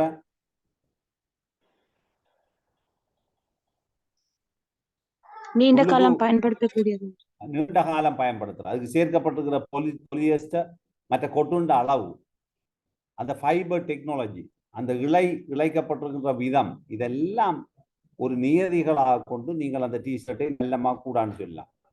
இன்னும் ஒரு முறை இருக்கிறது. கொண்டு நியதிகளை அடிப்படையாக கொண்டு அது நல்லமா கூடான்னு சொல்லலாம். வேற எப்படி ஒப்பிடலாம்? இன்னொரு டிஷர்ட்டை கொண்டு வந்து ஒப்பிட்டு பார்க்கலாமா? அதுவும் ஒரு. இப்ப வாசிங்க, இதை வாய்ச்சிட்டேன்னு சொல்லுங்க. இந்த விடவையும் வாய்ச்சி போட்டு நீங்க கருத்துரை சொன்னா அடுத்தது போயிடலாம். உங்களுக்கு தெளிவா இதுல விளக்கம் சொல்லப்பட்டிருக்கிறது. சொல்லுங்க.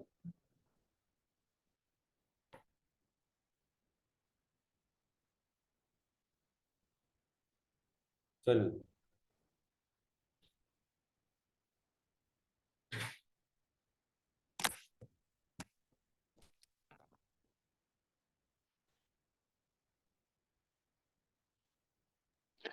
உள்வாரியான சான்றுகளின் படி மதிப்பீடு செய்யணும்னா அதுல இருக்க நியமங்களை வச்சு மதிப்பீடு செய்யறது.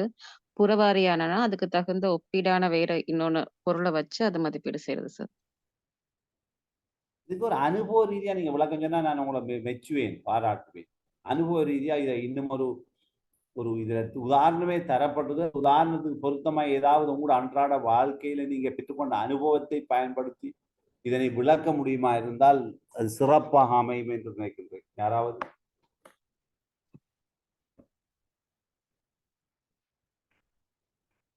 சொல்லுங்க.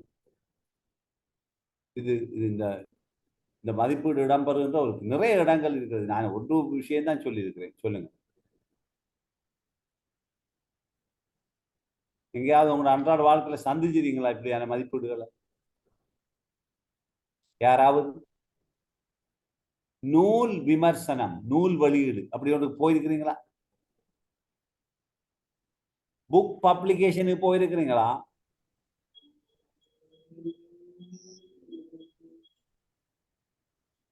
ஒருவர் போகலையா? நூல் வாழ்க்கையில நூல் வெளியீட்டுக்கு போகலையா? அப்படி சப்ஜெக்ட் தெரியுமா தெரியாதா? ஒருவர் போகலையா? பேசாம இருக்கிறீங்க. பேத்தில சார் வீடியோஸ்ல பாத்தீங்க. அந்த நூல் வெளியீட்டுல முக்கியமான ஒரு பகுதி நூல் விமர்சனம், புக் ரிவ்யூ என்று சொல்வார்கள். நூல் விமர்சனம் என்பது அந்த நூலை பற்றி அதில் உள்ள நல்ல விடயங்களையும் அதில் இருக்கின்ற சிறப்பம்சங்களையும் அதில் இருக்கின்ற மைனஸையும் பிளஸ் மைனஸ் ரெண்டையும் சொல்வதுதான் நூல் விமர்சனம். எனவே நீங்கள் நூல் விமர்சனம் செய்கின்ற ஆற்றல் உள்ளவர்கள் தான் போய் அட்டைப்படம் இவ்வாறு இருந்தது. இந்த நூல் விமர்சனங்கள் ஒப்பிட்டு சொல்வதல்ல. உங்களுக்கு வழங்கப்பட்ட நூலை உள்வாரியான சான்றுகளின்படி மதிப்பிடுவதுதான் நூல் விமர்சனம். ஆனால் புறவாரியான சான்றுகளின்படி என்று சொல்லுகின்ற போது இலங்கையில் அந்த பிரச்சனை இருப்பதில்லை. வெளிநாடுகளிலே சர்வதேச பாடசாலைகளிலே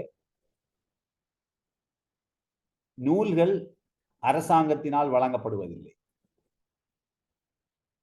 அது பல பேராசிரியர்களினால், பல்கலைக்கழகத்தில் இருப்பவர்களினால் தரம் 6ஆக இருக்கட்டும், தரம் 7ஆக இருக்கட்டும், OL இருக்கட்டும், AL இருக்கட்டும், அது துறை சார்ந்தவர்களால் அந்த நூல் எழுதப்பட்டு முதலாக உலகத்திலே இருக்கின்ற இங்கிலாந்திலே கேம்பிரிட்ஜ் இன்டர்நேஷனல் எக்ஸாமினேஷன் எனப்படுகின்ற ஒரு அமைப்பு இருக்கிறது. எடெக்செல் எனப்படுகின்ற ஆக்ஸ்போர்ட் எனப்படுகின்ற அமைப்பு இருக்கிறது.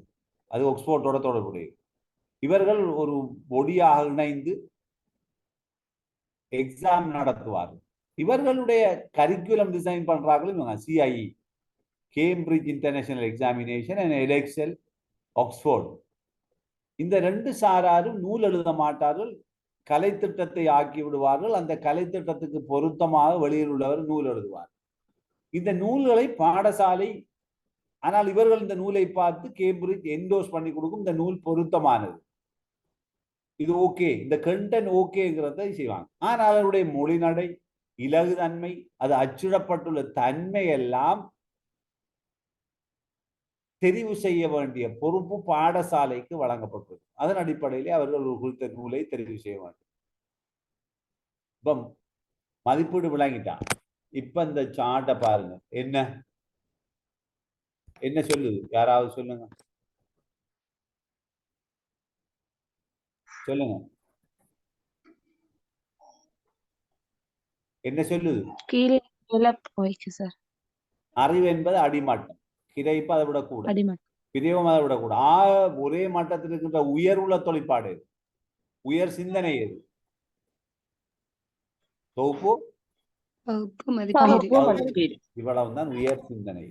இப்ப முக்கியமான பிரிவுக்கு வரப்போகின்றோம். உங்களை எல்லாத்தையும் இருக்குதா? இந்த நோட்ஸ் இருக்குதா? எல்லாத்தையும் நோட்ஸ் இருக்குதா? இந்த நோட்ஸ் உங்களுக்கு போடப்பட்டிருக்கிறதா?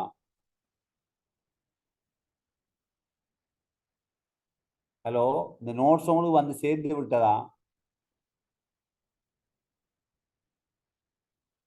மொடியூல் உங்களுக்கு அனுப்பிட்டாங்களா? எபெக்ஸ் மொடியூல் 2 அனுப்பி இந்த மொடியூல் அனுப்பினா இப்ப இந்த அட்டவணையை வச்சு நான் உங்களுக்கு ஒரு 5 நிமிட அல்லது ஒரு 6 நிமிடம், எத்தனை பேர் இருக்கிறீங்க? ஒரு அறிவு கிரைப்பு ஒரு குழுவுக்கும் 3 குழுக்களாக பிரிக்க போகின்றேன். நிறைய நேரம் தர மாட்டேன். இந்த அட்டவணையை நீங்க பார்வையிட்டு இது தொடர்பான விளக்கத்தை நீங்க சொல்லணும் என்னங்கிறது. உங்களுக்கு விளங்கின மொழியில நீங்க சொல்லலாம். இது உங்களுக்கு காட்சிப்படுத்தப்பட்டிருக்குதா, பார்க்கக்கூடியதா இருக்குதா? ஓ சார். உங்களோட இதுல போன்ல பார்க்கலாம் ஆடுறேன் நானு. ஓ பார்த்துட்டு டிஸ்கஷன் ஒன்று செய்யலாமா? இதுல இந்த சொற்பதங்கள் வினாக்கள் தயாரிக்கையில குறிக்கோள் இதை பத்தி தான் மெயின் பார்ட். உங்களுக்கு ஒரு குழுவா பிரிச்சா கொஞ்சம் கலந்துரையாடிட்டு ஒரு 7-8 நிமிஷத்துல முடிக்கலாமா இதை? ஏன்னா இது முக்கியமான பார்ட். சின்ன உங்களுக்கு விளங்கினது கூறுவார் பேரிடுவாருங்கிறத என்னத்தை சொல்லுதுங்கிறத 1-2 ஒரு குழு 1 குழு 2 break out room 1 break out room 2 வந்து பிரியோகம் பகுப்பு பிரேக் அவுட் ரூம் 3 தொகுப்பு மதிப்பீடு. எனக்கு இது இருக்கிறது தெரியாது. ரைட் ஃபர்ஸ்ட் எனக்கு வந்துட்டு ஓகே அப்படி செய்வோமா? சின்ன டிஸ்கஷன் செய்வோமா? அப்படின்னா கேள்விகள் நாங்க தயாரிக்கணும் இல்ல சார் இல்ல இதுக்கு. இல்ல இல்ல நீங்க சொல்லணும். உதாரணம் ஒரு சின்ன சின்ன உதாரணங்கள் சொன்னா சரி. கூறுவாருண்டா எதனை கூறுவார், பேரிடுவாருண்டா என்ன, நீங்க சும்மா நோட் பண்ணி வரைவிலக்கணப்படுத்துவார். இதை ஒரு ஒரு உதாரணத்தின் மூலம் சொன்னா சரி. விவரிப்பார் என்றா கற்றல் பேர்கள் எழுதுற சம்பந்தமா நான் நீண்ட விளக்க உரை இதுக்கு தேவை. இது இல்லைண்டா ஃபெயிலியர். ஆகவே சோடி ஆக்குவார், அதுக்கு ஒரு உதாரணம். விவரிப்பாருக்கு ஒரு உதாரணம். மாற்றி அமைப்பாருக்கு ஒரு உங்களோட பாடத்துறையின் விரும்பின பாடத்துல ஒரு உதாரணம். நான் அதை உங்களுக்கு கற்றல் பேரா காட்டி எழுப்ப போறேன். அதுக்காக தான் சரியா. அதுக்கு பிறகு கற்றல் பேர் தொடர்பாக அடுத்த பிரிவுல படிக்க போறோம். சின்ன ஒரு குழுவாக்கி விடுவோமா? ஒரு கணக்கு இல்லை, ஒரு 6-7 நிமிடத்துக்குள்ள டக்குன்னு வரையிலுமா கழிச்சிட்டு? ஏழுமா இயலாதா? இல்லாட்டி போவோம் என்ன? உதாரணம் உங்களோட பாடத்துறை சார்ந்து விவரிப்பார், அதுக்கு ஒரு உதாரணம். எதை விவரிப்பார்? மாற்றி அமைப்பார். உங்களோட பாடத்துறை உதாரணம். ஒரு 6 நிமிடம் அல்லது செய்ய முடியுமா? முடியாது. முடியாட்டி போக்குறோம். ஒரு ஆள் லெஃப்ட் ஆயிட்டார் பயத்துல, ஒரு ஆள் பயந்துட்டு யாருன்னு தெரியாது. என்ன ஏழுமா இயலாதா?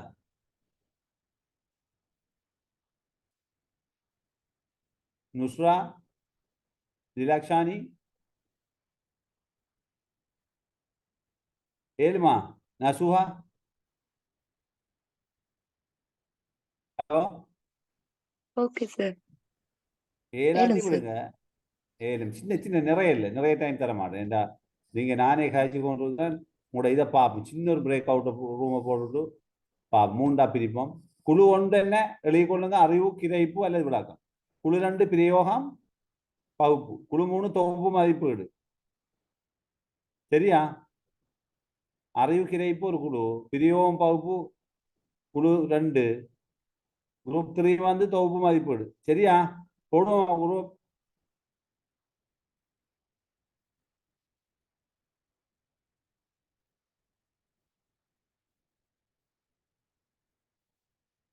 இப்ப நாம போட்டுருவோம் குழுவை.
முடிச்சிட்டீங்களா திலாக்ஷானி? ஓ சார். கதப்பமா மற்றாக்கள் ஜாயின் தானா? சரி. பிரேக் அவுட் ரூம்ல லீவ் ஆகினா சரி, லீவ் ஆகாம இருக்காங்க. இது முக்கியமானது, இதுதான் இதுல மிக முக்கியமானது. மற்ற ரெண்டு அவ்வளோ பிரச்சனை இல்லை. அறிதல் ஆட்சி மட்டும்தான் முக்கியம். மன வளர்ச்சி ஆட்சியெல்லாம் இலகுவா விலகி கொள்ளலாம். மற்றாக்கள் ஜாயின் ஆகட்டும். இன்னும் கொஞ்சம் பேர் லீவ் ஆகாம இருக்காங்க.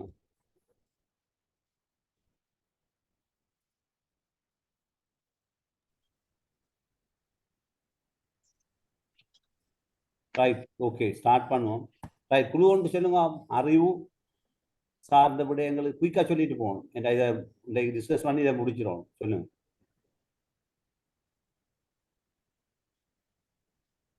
Right, start.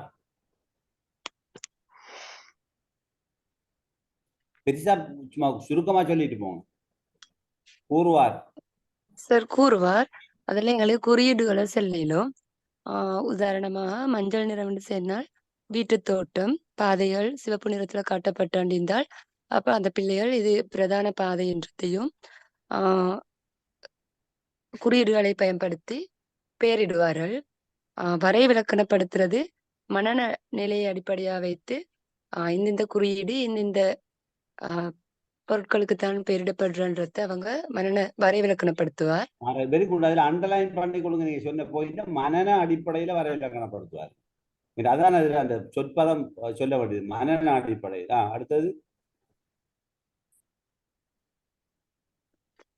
விவரிப்பார். விவரிப்பார் அவர் எடுத்துக்கொண்ட ஏதாவது ஒரு பாடல் ஒன்றை விவரிப்பார். பட்டியல்படுத்துவார். சார் அதுல பௌத்திகமா பண்பாட்டு அம்சமானு சொல்லி அவங்க சில நியதிகளின் அடிப்படையில பட்டியல்படுத்துவார். பொருத்துவார் சார் பொறுத்துவாண்டக்குள்ள இந்த 360 பகை வட்டம் சொன்னா அதுக்கு ஏற்ற மாதிரி இப்ப கடிகாரம் இருக்குது அதுக்கு ஏற்ற அதை பொறுத்துறது. Very good. இல்ல அது வட்டத்துக்கு பொருத்தமான 360 பாகையில இருக்கிற ஒரு வட்டம். எனவே அது கடிகாரம் ஒரு வட்டம். ஆகவே அதுல முழுக்க ஒரு இது வந்து 360 பாகையில இருக்கும். Okay good. சார் தெரிவு செய்யறது வந்து இப்ப கண்டி ராச்சியத்துல சிங்களாட்சி நாயக்க வம்சம் இருக்கிற அதுல அவங்க என்னென்ன ஆட்சிக்குரிய மன்னர்கள் சொல்லி தெரிவு செய்யறது. சோடியாக்குவார் ஒத்த கருத்து சோடியாக்குவார் சார். இப்ப அனுராதபுர கால சொல்லுங்க. அனுராதபுர கால ஆட்சியாளர்கள் அல்லது புலனறுவை ஆட்சியாளர்கள் தம்பதனிய ஆட்சியாளர்கள் செல்ற நேரத்துல எந்தெந்த அரசர்கள் எந்தெந்த நீரியல் தொழில்நுட்பத்துக்கு உதவி செய்தார்கள் அல்லது குளங்களை கட்டியது, கால்வாய்களை அமைத்தல், இந்த சோடிக்கு ஏற்ற மாதிரி. Very good. சோடியாக்குறது ரைட், எக்ஸலன்ட். இதுல ஒன்றை ஞாபகத்துல வச்சுக்கோங்க, நான் சொன்ன எதுவுமே திறன்களுக்குள்ள வராது. அறிந்து கூறுவார், பாடமாகி கூறுவார். உதாரணம் நான் சொல்ற கேட்டுக்கொள்ளுங்க. இலங்கையில் ஒல்லாந்தர் ஆட்சி காலம் எத்தனை வருடங்கள், ஒல்லாந்தர் ஆட்சி காலம் ஆட்சி செய்யப்பட்ட பிரதேசங்களை அறிந்து கூறுவார். ஒல்லாந்தர் ஆட்சி காலத்தில் ஒல்லாந்தர் ஆட்சி செய்த பிரதேசங்களை அறிந்து கூறுவார், பாடம் பாகி கூறுவது. இலங்கை படத்தில் கண்டி ராச்சியத்தினை குறித்து காட்டுவார், பேரிடுவார். ஒளித்தொகுப்பு என்பதன் வரைவிலக்கணத்தை அறிந்து கூறுவார், அல்லது வரைவிலக்கண ஒளித்தொகுப்பு என்பதனை வரைவிலக்கணப்படுத்துவார், அறிந்து வரைவிலக்கணப்படுத்துவார். அறிந்து என்றால் பாடமாக்கி மனனம் செய்து. விபரிப்பார்ல பெரிய குழப்பம் இருக்கிறது. இரண்டாவது குழு முதலாவது குழுவுக்கு 2 விடயம் கொடுத்திருந்தோம். ஒன்று வந்து அறிவும் கிரைப்பும். அறிவிலையும் விவரிப்பு இருக்கிறது, கிரைப்பிலையும் விவரிப்பு இருக்கு. 2க்கும் இடையில வேறுபாடு இருந்துச்சுன்னா நீங்க முழுமையாக விளங்கி இருக்கிறீங்க அர்த்தம். சொல்லுங்க. சங்ககால பாடல் ஒன்றை எடுத்து கிரகித்து விவரிப்பார். அதுல அறிவிலையும் விவரிப்பு இருக்கிறது, இங்கேயும் இருக்கிறது. என்ன வித்தியாசம்? அறிவுல வந்து மனனம் செய்ததை விவரிப்பார். Excellent answer. கிரகிப்புல அவர் கற்றுக்கொண்டதை அடிப்படையாக வைத்து அவர் ஆற்றலை பயன்படுத்தி விவரிப்பார். Very good. இதுதான் வித்தியாசம். அப்படியோ மனனம் செய்து ஒரு சம்பவம், நேற்று பாடசாலையில் அதிபர் இருக்கவில்லை, அதன் போது வலயக்கல்வி பணிப்பாளர் பாடசாலைக்கு சமூகம் அளித்தார். அந்த சந்தர்ப்பத்தில் ஆசிரியர்கள் வகுப்பில் பாடம் நடத்தி கொண்டிருக்காமல் ஆசிரியர் ஓய்வறையில் கதைத்து கொண்டிருந்தனர். இதனை பார்வையிட்ட வலயக்கல்வி பணிப்பாளர் காரசாரமாக சாடி அவர்களை குற்றம் சுமத்தினார். இவ்வளவும் ஒரு விவரிப்பாக இருந்தால் அப்படியே பாடமாகி சொல்லிவிட்டார். யாரு வந்தாலும் இது அப்படி சொல்லு, கிளிப்பிள்ளை சொல்வதை போல இது மனனம் செய்வது. நீங்க சொன்ன சங்ககால என்ன சொன்னீங்க? சங்ககால பாடல் ஒன்றை மனனம் செய்து. சங்ககால பாடல்ல இருக்கிற கருத்தை வெளியெடுத்து அதை விவரிக்கிறது வந்து அறிவல்ல, அது கிரகிப்பு. உங்களுக்கு விளங்கிட்டா என்னன்னு? பட்டியல் படுத்துவார் என்றால் லிஸ்ட்.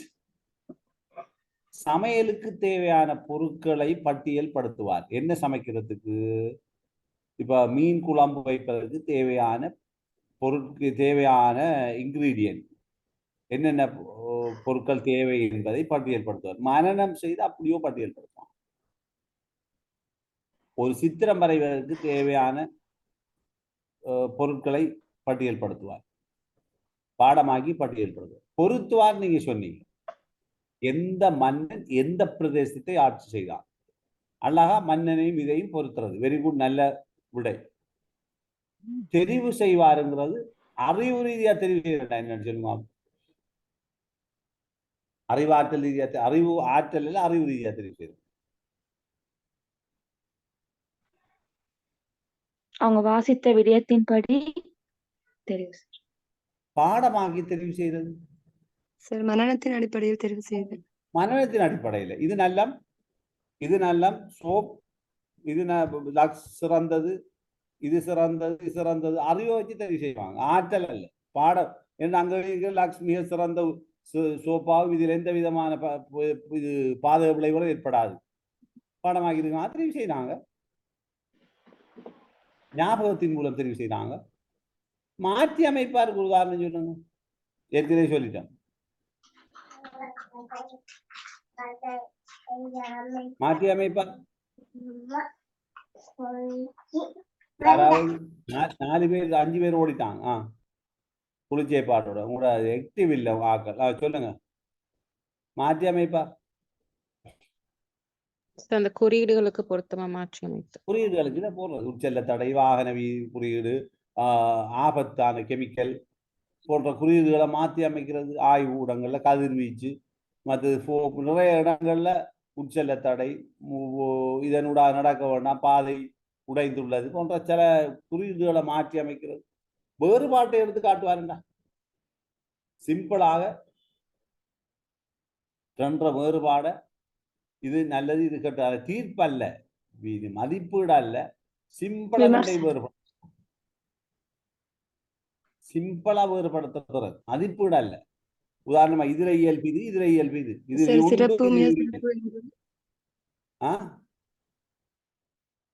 ஒரு உதாரணம் சொல்லுங்க. வேறுபாடு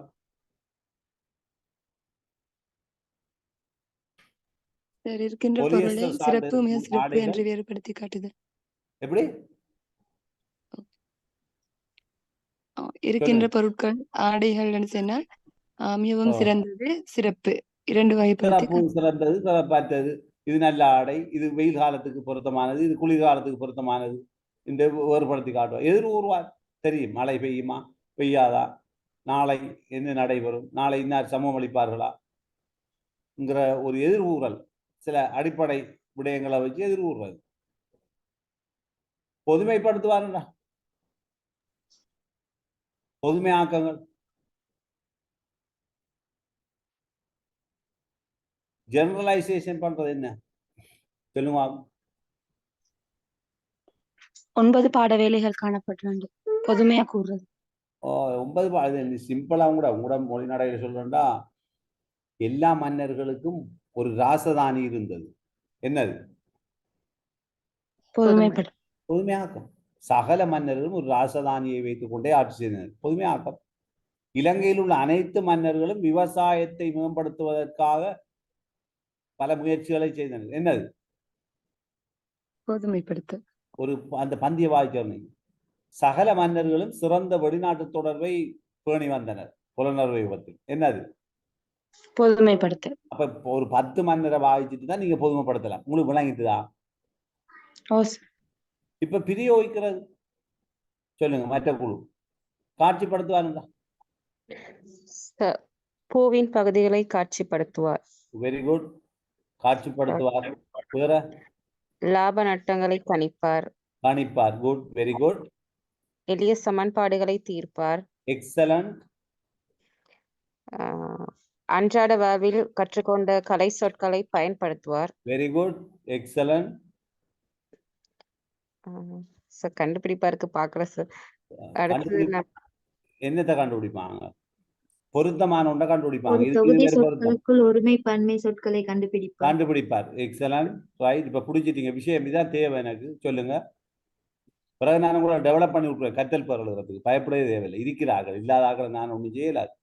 கற்றல் பேர் எழுதுறது முக்கியம். ஏனென்றா எதிர்கால பாடசாலை மாற்றம் அடைய போகிறது. அது எந்த மாற்று கருத்தும் கிடையாது. இனிமேல் நீங்க பாடசாலையில சர்வைவலா இருக்கணும்டா சிறிய மாற்றங்கள், எதிர்கால நோக்கில் கொஞ்சம் மாற்றங்கள் எதிர்பார்க்கலாம். பார்ப்போம் இன்ஷா அல்லாஹ். ரைட். செயற்படுத்துவார். என்ன செயற்படுத்துவாருங்க? பிரயோகிப்பார் தான் கடைசி எழுதணும். ஏன்னா ஒன்லைன் 5 எழுதிக்கிட்டோம். லாப நட்டங்களை அன்றாட வாழ்வில் பிரயோகிப்பார். பிரயோகிப்பார். ஓகே, அது ஓகே. வாழ்க்கையில கணிக்கிறதுக்கு பிரயோகிப்பாங்க. லாபத்தை பகிர்ந்தளிப்பாங்க.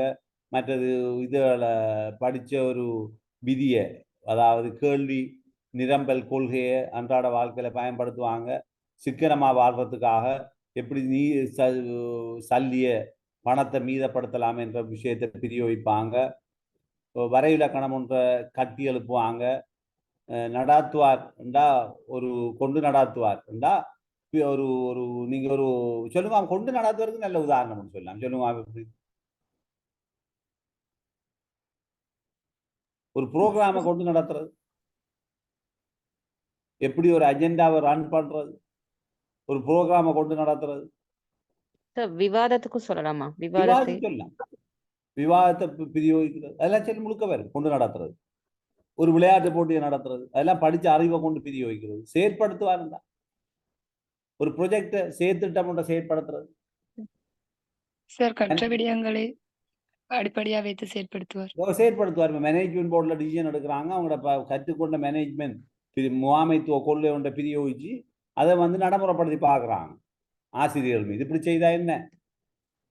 நேரத்தை வினைத்திறனா பயன்படுத்துறது, நேர விரயத்தை குறைக்கிறதுக்குரிய ஒரு முகாமைத்துவ கொள்கை ஒன்றை செயற்படுத்தி பார்க்குறாங்க. அப்போ இதெல்லாம் பிரயோகம். பகுப்பு அடுத்த குழு, 2வது குழு தான் நீ சொல்லணும். கிராமப்புற நகர்ப்புற வாழ்க்கைக்கான வேறுபாடுகளை காட்டுவார். பகுப்பார். பகுப்புல வெரி குட். கிராமத்துக்கும் நகரத்துக்கும் இடையில இருக்கிற வேறுபாடுகளை பகுத்து கூறுகளாக்கி சென்ற வாழ்க்கை வாழ்வியல் முறைகளை மிச்சம் ஆராய்ச்சி பகுத்து பிரிக்கிறாங்க. பகுத்து அதுல உள்ள நிலைமை எப்படி இதுல வேறுபடுத்துற. Okay, good, very good, right. அடுத்து ஒரு எண் தொகுதியிலிருந்து முக்கோண எண்களை வேறுபடுத்தி காட்டுவார். எக்ஸலன்ட். மத்திய மாநிலத்தில் உள்ள மாவட்டங்களின் இது இலங்கையில மாவட்டங்களை பகுதிகளாக பிரிப்பார். Good, very good. மாவட்டங்களாக மாகாணங்களாக பிரிக்கிறது. ஓகே. அடுத்து உபபகுதிகளுக்கு தான் எழுதுறோம். மத்திய மாநிலத்தில் உள்ள மாவட்டங்களின் அந்த உபபகுதிகளை பிரித்து காட்டுவார். உபபகுதிகள் நிறைய எடுக்கலாம். உபபகுதிகள் சில அலகுகள் இருக்குது. உதாரணமாக ஒரு மாவட்டத்தில் இருக்கிற டிஎஸ் பிரதேச செயலக பிரிவுகள் எத்தனை, அது உபபகுதிகள் என்ன?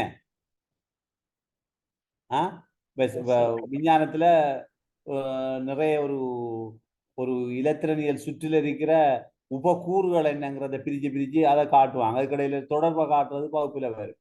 விஞ்ஞானத்துல பார்க்குறதா இருந்தா சமூக கல்வி என்று பார்க்குற நேரம் நீங்க சொன்ன மாதிரி அந்த விடயங்கள் வரும். ஜியோகிராஃபின்னா அது வேற மாதிரி. விவசாயத்துல இருக்கிற பயிர் பேதங்களை வகைப்படுத்துவார். என்ன, உலர் வலயத்தில் பயிர் செய்யக்கூடிய பயிர்கள், ஈர வலயத்தில் பயிர் செய்யக்கூடிய பயிர்கள். அப்ப அதை பகுப்பாங்க, ஒவ்வொன்று பகுத்து எடுப்பாங்க. மற்றது பரீட்சிப்பாருண்டா, காந்தங்களின் ஒத்த முனை ஒவ்வா முனையை பரீட்சிப்பார். அதெல்லாம் பகுத்து இதுல வித்தியாசம் காண்பாருண்டா. மிக முக்கியமான வித்தியாசம் தான். ஸ்காலர்ஷிப்ல இந்த பகுப்பு கட்டாயம் முக்கியம். வித்தியாசம் உண்டா, 2 பொருட்களை கொடுத்து நுணுக்கம் ஆராய்ச்சி 2 கடையிலான வேறுபாடுகளை காணுங்கம்பாங்க. அப்படி இருக்குதானே? விமர்சிப்பாருண்டா. இது ஆக முக்கியமானது பகுத்தல். கிரிட்டிசிசம், ஊடகங்களின் பயன்பாடுகளை விமர்சிப்பார். பகுத்து. ஆனா லேசா சொல்லலாம், இந்த ஊடகம் இப்படி இப்படி இப்படி இப்படின்னு இதுல கிரிட்டிசிசத்துக்கு வரணும். பகுத்து தான் சொல்லணும். கூறுகளாகி ஒவ்வொரு கூறுகளையும் இனம் கண்டு அவற்றை ஒவ்வொரு பகுதியா விவரிக்கணும். அதுதான் நாங்க பகுக்கிறோம்னு சொல்றது. தொகுப்பு ஒன்று சேர்ப்பாருண்டா. கட்டுரை வரைகிறது, பல நூல்களை வாசித்து அங்கு புறப்பட்ட தகவல்களை ஒன்று சேர்ப்பார், சேகரிப்பாருண்டா. ஒவ்வொரு ஊரா போய் ஒவ்வொரு ஊர்லயும் இந்த காலப்பகுதியில கல்வியில எப்படி மாற்றம் நடந்திருக்கிற தகவல் எடுத்து ஒரு நூலை ஆக்குறார், தகவலை சேகரிக்கிறார், தொகுப்பார். வரலாற்று சம்பவங்களை தொகுப்பார். காலம் ஒவ்வொரு 10 வருடங்கள்ல நடந்த சம்பவங்கள், ஒவ்வொரு ஆட்சி காலத்தில் நடந்த சம்பவங்களை தொகுத்து ஒரு கட்டுரை வரைகிறது. கட்டுரை தொகுப்பு எழுதுவார், கட்டுரை எழுதுவார். சும்மா எழுதுவார், அறிவும் எழுதலாம், தொகுத்தும் எழுதலாம். வடிவமைப்பார். செயற்திட்டம் ஒன்றை உருவாக்குறது. ப்ரொஜெக்ட் ஸ்கூல்ல குப்பையை எப்படி வேஸ்ட் மேனேஜ்மெண்ட் செய்யலாம், பாடசாலையில் எப்படி மாணவர்கள் ஒழுக்க மேம்பாட்டுக்கான ஒரு செயற்திட்டத்தை மேற்கொள்ளலாம், வடிவமைக்கலாம். மாணவர்களுக்கு எப்படி அவர்களுடைய உளவிருத்தி ஆளுமை விருத்திக்கான சில செயற்பாடு எப்படி நாங்கள் திட்டமிட்டு செய்யலாம். அடுத்தது சமரி, ஒரு பெரிய ஒரு ஒரு நூலை கொடுத்து இந்த நூல் எதனை பற்றி விவரிக்கிறது 2 பக்கத்துல எழுதிட்டாங்க, தொகுத்து எழுதுறீங்க. கட்டி எழுப்புவார், ஒரு கொடுக்கப்பட்ட தகவலை வச்சு ஒரு இதை வச்சு கட்டி எழுப்புறார். இதுக்கெல்லாம் பாட ரீதியா உதாரணம் எடுத்து நீங்க, நான் இப்ப உங்களுக்கு அசைன்மெண்ட் மாதிரி ஒன்று தர போறேன். அடுத்து உருவாக்குவார், ஒட்டுமொத்தமாக காட்டுவார். அடுத்தது வந்து மதிப்பிடுவார். சொல்லுங்க, ஏற்கனவே சொல்லிட்டோம். தரப்பட்ட 2 பொருட்களை ஒப்பிட்டு மதிப்பிடுவார், வேறுபடுத்துவார். இது நல்ல, இது கூடா, இது ரெண்டுக்கும் இதுல உள்ள பண்புகள் இது, இதுல உள்ள பண்புகள் இது, இதனால இது வேறு இது வேறு, இது ரெண்டும் ஒன்றா இல்ல. 2 பொருட்களை மதிப்பீடு செய்து இது ரெண்டும் சமன் தான், இதுல எந்த பண்புகள் இருக்கு, இதுல என்ன பண்புகள் இருக்கு, ரெண்டும் சமன்.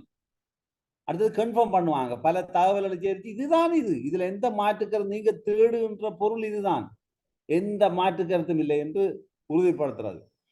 தீர்ப்பு செய்வார், எது நல்லம் எது கூடாண்டு ஜட்ஜ்மெண்ட் ஒன்று கொடுப்பாங்க, நீ யூ செலக்ட் திஸ் பெஸ்ட் என்று. விமர்சிப்பார், அது மதிப்பீடு, நூல் விமர்சனம், இது நல்லம் இது கூடாது. ஒப்பிடுவார், 2 ஒப்பிட்டு படுத்துற நியாயப்படுத்துவார், முடிவு. இந்த டெர்மினாலஜி எல்லாம் எதற்கு பயன்படும் சொல்லுங்க இறுதியா?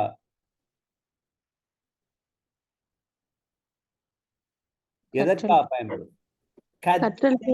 தேர்வுகளை எழுதுவது. நாளைக்கு நீங்க வரும்போது இருக்கிற 13 பேர் இருக்கிறீங்க, மிச்சாக்கெல்லாம் ஓடி போயிட்டாங்க பயத்துல, அவங்களுக்கு கற்கிறதுக்கு அமோக விருப்பம். ஓகே, நீங்க ஒவ்வொரு ஆக்களும் முடியுமா இருந்தா உங்களோட பாடத்துறை சார்ந்து ஒரு சின்ன கற்றல் பேர் எழுதுமா இருந்தா எழுதிட்டு வாங்க. நான் பிறகு கற்றல் பேர் தொடர்பாக நாங்க கதைக்கிற போது கட்டாயம் இதை தொடர்படுத்தி கதைச்சிட்டு தான் நான் போவேன். எனவே நாளைக்கு நாங்க ப்ளூமினுடைய புதிய ஒழுங்கமைப்பை பற்றி விரைவாக காய்ச்சி கொள்வோம். அதுல பெரிய சின்ன சின்ன மாற்றங்கள் தான். எனவே அதுல மாற்றத்தை முடிச்சுட்டு நாளைக்கு பெரும்பாலும் நாங்க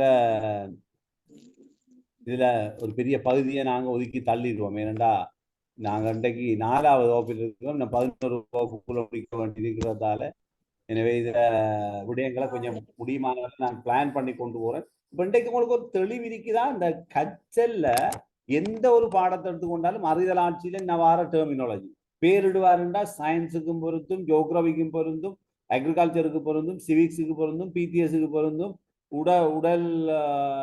உடற்கல்விக்கு பொருந்தும், எல்லா பாடங்களும் சித்திரத்துக்கு பொருந்தும், எல்லாத்துக்கும் இது பொருந்துமா பொருந்தாதா பேரிடுவார்.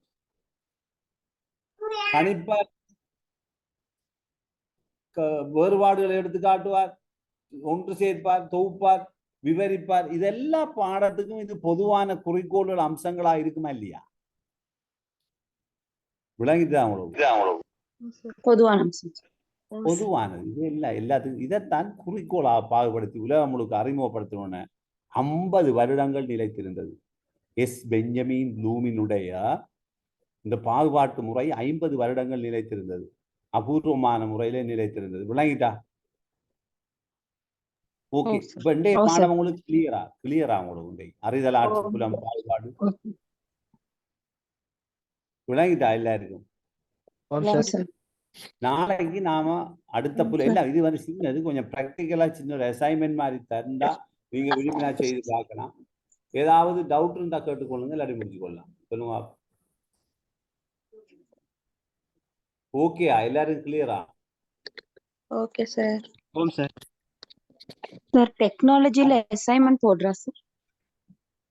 டெக்னாலஜி அசைன்மெண்ட் போடணும், அது நோட்ஸும் போடணும், அசைன்மெண்ட் போடணும். எனக்கு ஒரு மாட்டிட்டு இருக்கிறேன், அது ரெண்டையும் போட்டுட்டு தான் அசைன்மெண்ட் போடணும். நோட்ஸு போட்டால் தானே அசைன்மெண்ட் போடலாம். என்ன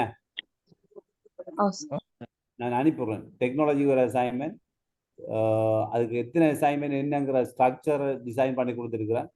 அது கொஞ்சம் வரும் உங்களுக்கு, எத்தனை அசைன்மெண்ட், எப்படி ப்ரெசன்டேஷன், எப்படி எக்ஸாம், எத்தனை மணித்தியாலம், எவ்வளோ மார்க்ஸ் என்னங்கிறதெல்லாம் போட்டுருக்குறேன், சொல்லுவாங்க பிறகு. ஓகே, அதில் அனுப்பிட்டேன் நான். சரியா? கொஞ்சம் உங்களோட இதை மோடிஃபை பண்ணி கொடுத்துருக்குறேன், அதுக்கு ஏற்ப நடந்து கொண்டு போகும். சரிதானே? பாடங்கள் எல்லாம் மோடிஃபை பண்ணப்பட்டிருக்குதா? இப்போ தற்காலத்துக்கு ஏற்ற மாதிரி பாடங்கள் எல்லாம் போட்டு புதிய விஷயங்களை உட்படுத்தி கொடுத்துருக்குறேன்னா அநேகமாக உங்களுக்கு அதன் அடிப்படையெல்லாம் சிலபஸ் போகும். Okay okay sir. ஏன்னா நிறைய விஷயங்கள் செய்து கொடுத்துட்டேன், உங்கள்கிட்ட செய்து கொண்டிருக்கேன், படிப்படியாக செய்வோம். அப்போ இதோட முடிச்சு கொள்வோமா? நாளைக்கு தொடருவோமா? Okay sir. Okay sir. Okay, right. ஜஸாக்கல்லாஹ். Thank you very much for your cooperation. நாளை சந்திப்போம். Okay sir. Okay bye. அஸ்ஸலாமு அலைக்கும். வலைக்கும் சலாம். வலைக்கும் சலாம்.